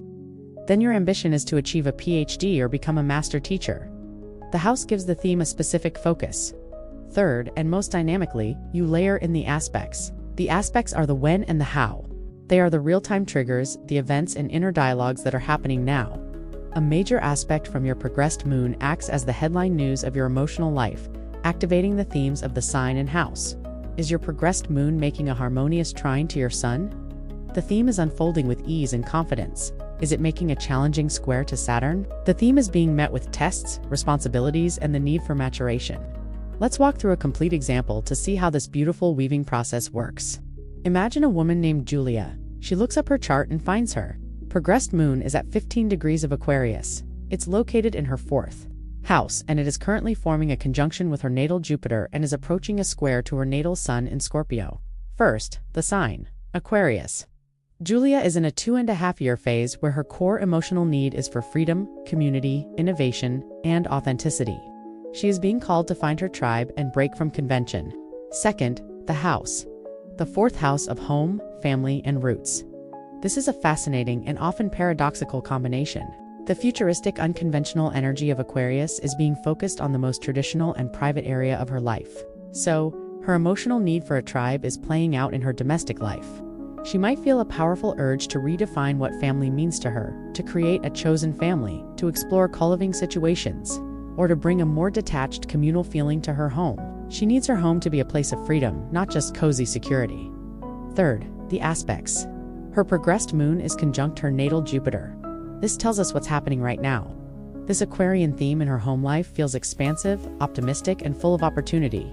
Perhaps a group of her close friends has just proposed they all rent a large house together, and it feels like a brilliant, exciting idea. Jupiter is bringing faith and a sense of lucky expansion to her domestic world. But we also see an approaching square to her natal sun in Scorpio. This tells us what's coming next. This optimistic communal living plan is about to create a major internal crisis. Her core identity, which is intensely private, deep, and needs control, Scorpio's sun will come into direct conflict with the open, detached, and shared everything ideal of her Aquarius moon. Now, we weave it all together into a single story. Julia is currently in a major life chapter focused on revolutionizing her idea of home and family. Right now, this feels incredibly exciting and is presenting her with what seems like a golden opportunity for creating the community she craves. However, this journey is about to lead her into a profound internal conflict that will challenge her very core, forcing her to learn how to be part of a collective without losing her deep-seated need for privacy and emotional sovereignty. She is on a collision course with a powerful lesson about boundaries. Do you see how the layers build upon each other to create a story that is rich, nuanced, and predictive in a deeply psychological way? This is the true magic of the progressed moon. It is not a collection of separate facts, but a dynamic, unfolding narrative. This process is not just mechanical, it is also intuitive. The symbols give you the key themes, but it is your own wisdom and self-reflection that will fill in the details. Journal about it, meditate on the combination of energies. See how the story the stars are telling is being reflected in the story you are living. Now it's your turn to practice this sacred art of storytelling. Thought-provoking question: take the 3 key pieces of information about your own progressed moon, its current sign, its current house, and one major aspect it is making or is about to make. Try to write 1 or 2 sentences that weave these 3 themes together into a single, coherent story about your current emotional chapter. This active synthesis is what unlocks the ultimate power of this technique, transforming it from a curious astrological concept into a living, breathing guide for your life. You now know how to read your personal emotional map with depth and clarity. All that is left is to learn how to navigate that territory with wisdom, grace, and profound self-compassion. We have come to the end of our grand exploration. We have learned to read the signs, to recognize the great doorways of the angles, and to interpret the intricate conversations of the aspects. We have even learned the beautiful art of weaving these threads together into the living story of our emotional lives. And so we arrive at the final and most important section. How do we take all of this profound knowledge and use it to live with more grace, more ease, and more flow? Now that you know how to read your soul's personal map, how do you best navigate the territory? The single most important principle for living in flow with your progressed moon is the practice of radical self-compassion. This entire technique is, at its heart, a cosmic permission slip. It is a validation from the universe that your changing needs, your shifting desires, and your evolving personality are not signs of instability or weakness. They are signs of a soul that is alive, growing, and perfectly on schedule. When you know you are in a 2.5-year progressed moon in Cancer chapter, you have cosmic permission to decline social invitations and feather your nest. When you are in an Aries chapter, you have permission to be unapologetically focused on your own needs and desires. When you are weathering a tough progressed moon square Saturn, you have permission to feel the weight of the world, to be tired, and to not have everything figured out. This knowledge silences the inner critic that says you should be feeling or acting differently. You are exactly where you need to be, learning exactly what you need to learn. So, how do we put this into practice? First, we learn to honor the current season. You wouldn't try to sunbathe in the middle of winter or build a snowman in July. In the same way, you must learn to align your actions with your inner emotional climate. If your progressed moon is in Taurus, a time for grounding and stability, it is not the ideal season for making risky, impulsive life changes. It is the time to build your savings, to create comforting routines, and to enjoy the simple pleasures of life. If your progressed moon is in Sagittarius, it is not the time to sign a 30-year mortgage and settle down. It is the time to say yes to the trip, to explore new ideas, and to give yourself freedom. Living in flow means working with the current, not fighting against it. Second, you can use this knowledge to look back upon your past with understanding, not regret. Think of a difficult period in your life. Perhaps there was a time you felt angry and frustrated, getting into arguments and feeling blocked at every turn. Go back and look at the astrology. You may discover it was a time when your progressed moon was squaring your natal Mars. Suddenly, the story changes. It wasn't that you were a bad or angry person. It was that your soul was in a necessary crisis of will, learning a powerful lesson about assertiveness. Perhaps you look back at a time of deep confusion and disillusionment in a relationship. You may find it corresponds perfectly to your progressed moon aspecting Neptune. You can forgive yourself for being deceived, understanding that you were in a masterclass on spiritual discernment. This perspective transforms your life story from a series of random mistakes into a coherent and meaningful soul curriculum.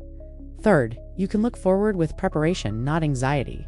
This is not about trying to rigidly predict the future. It is about preparing the soil for the coming season. If you see that in 2 years, your progressed moon will cross your midheaven and enter your 10th house of career.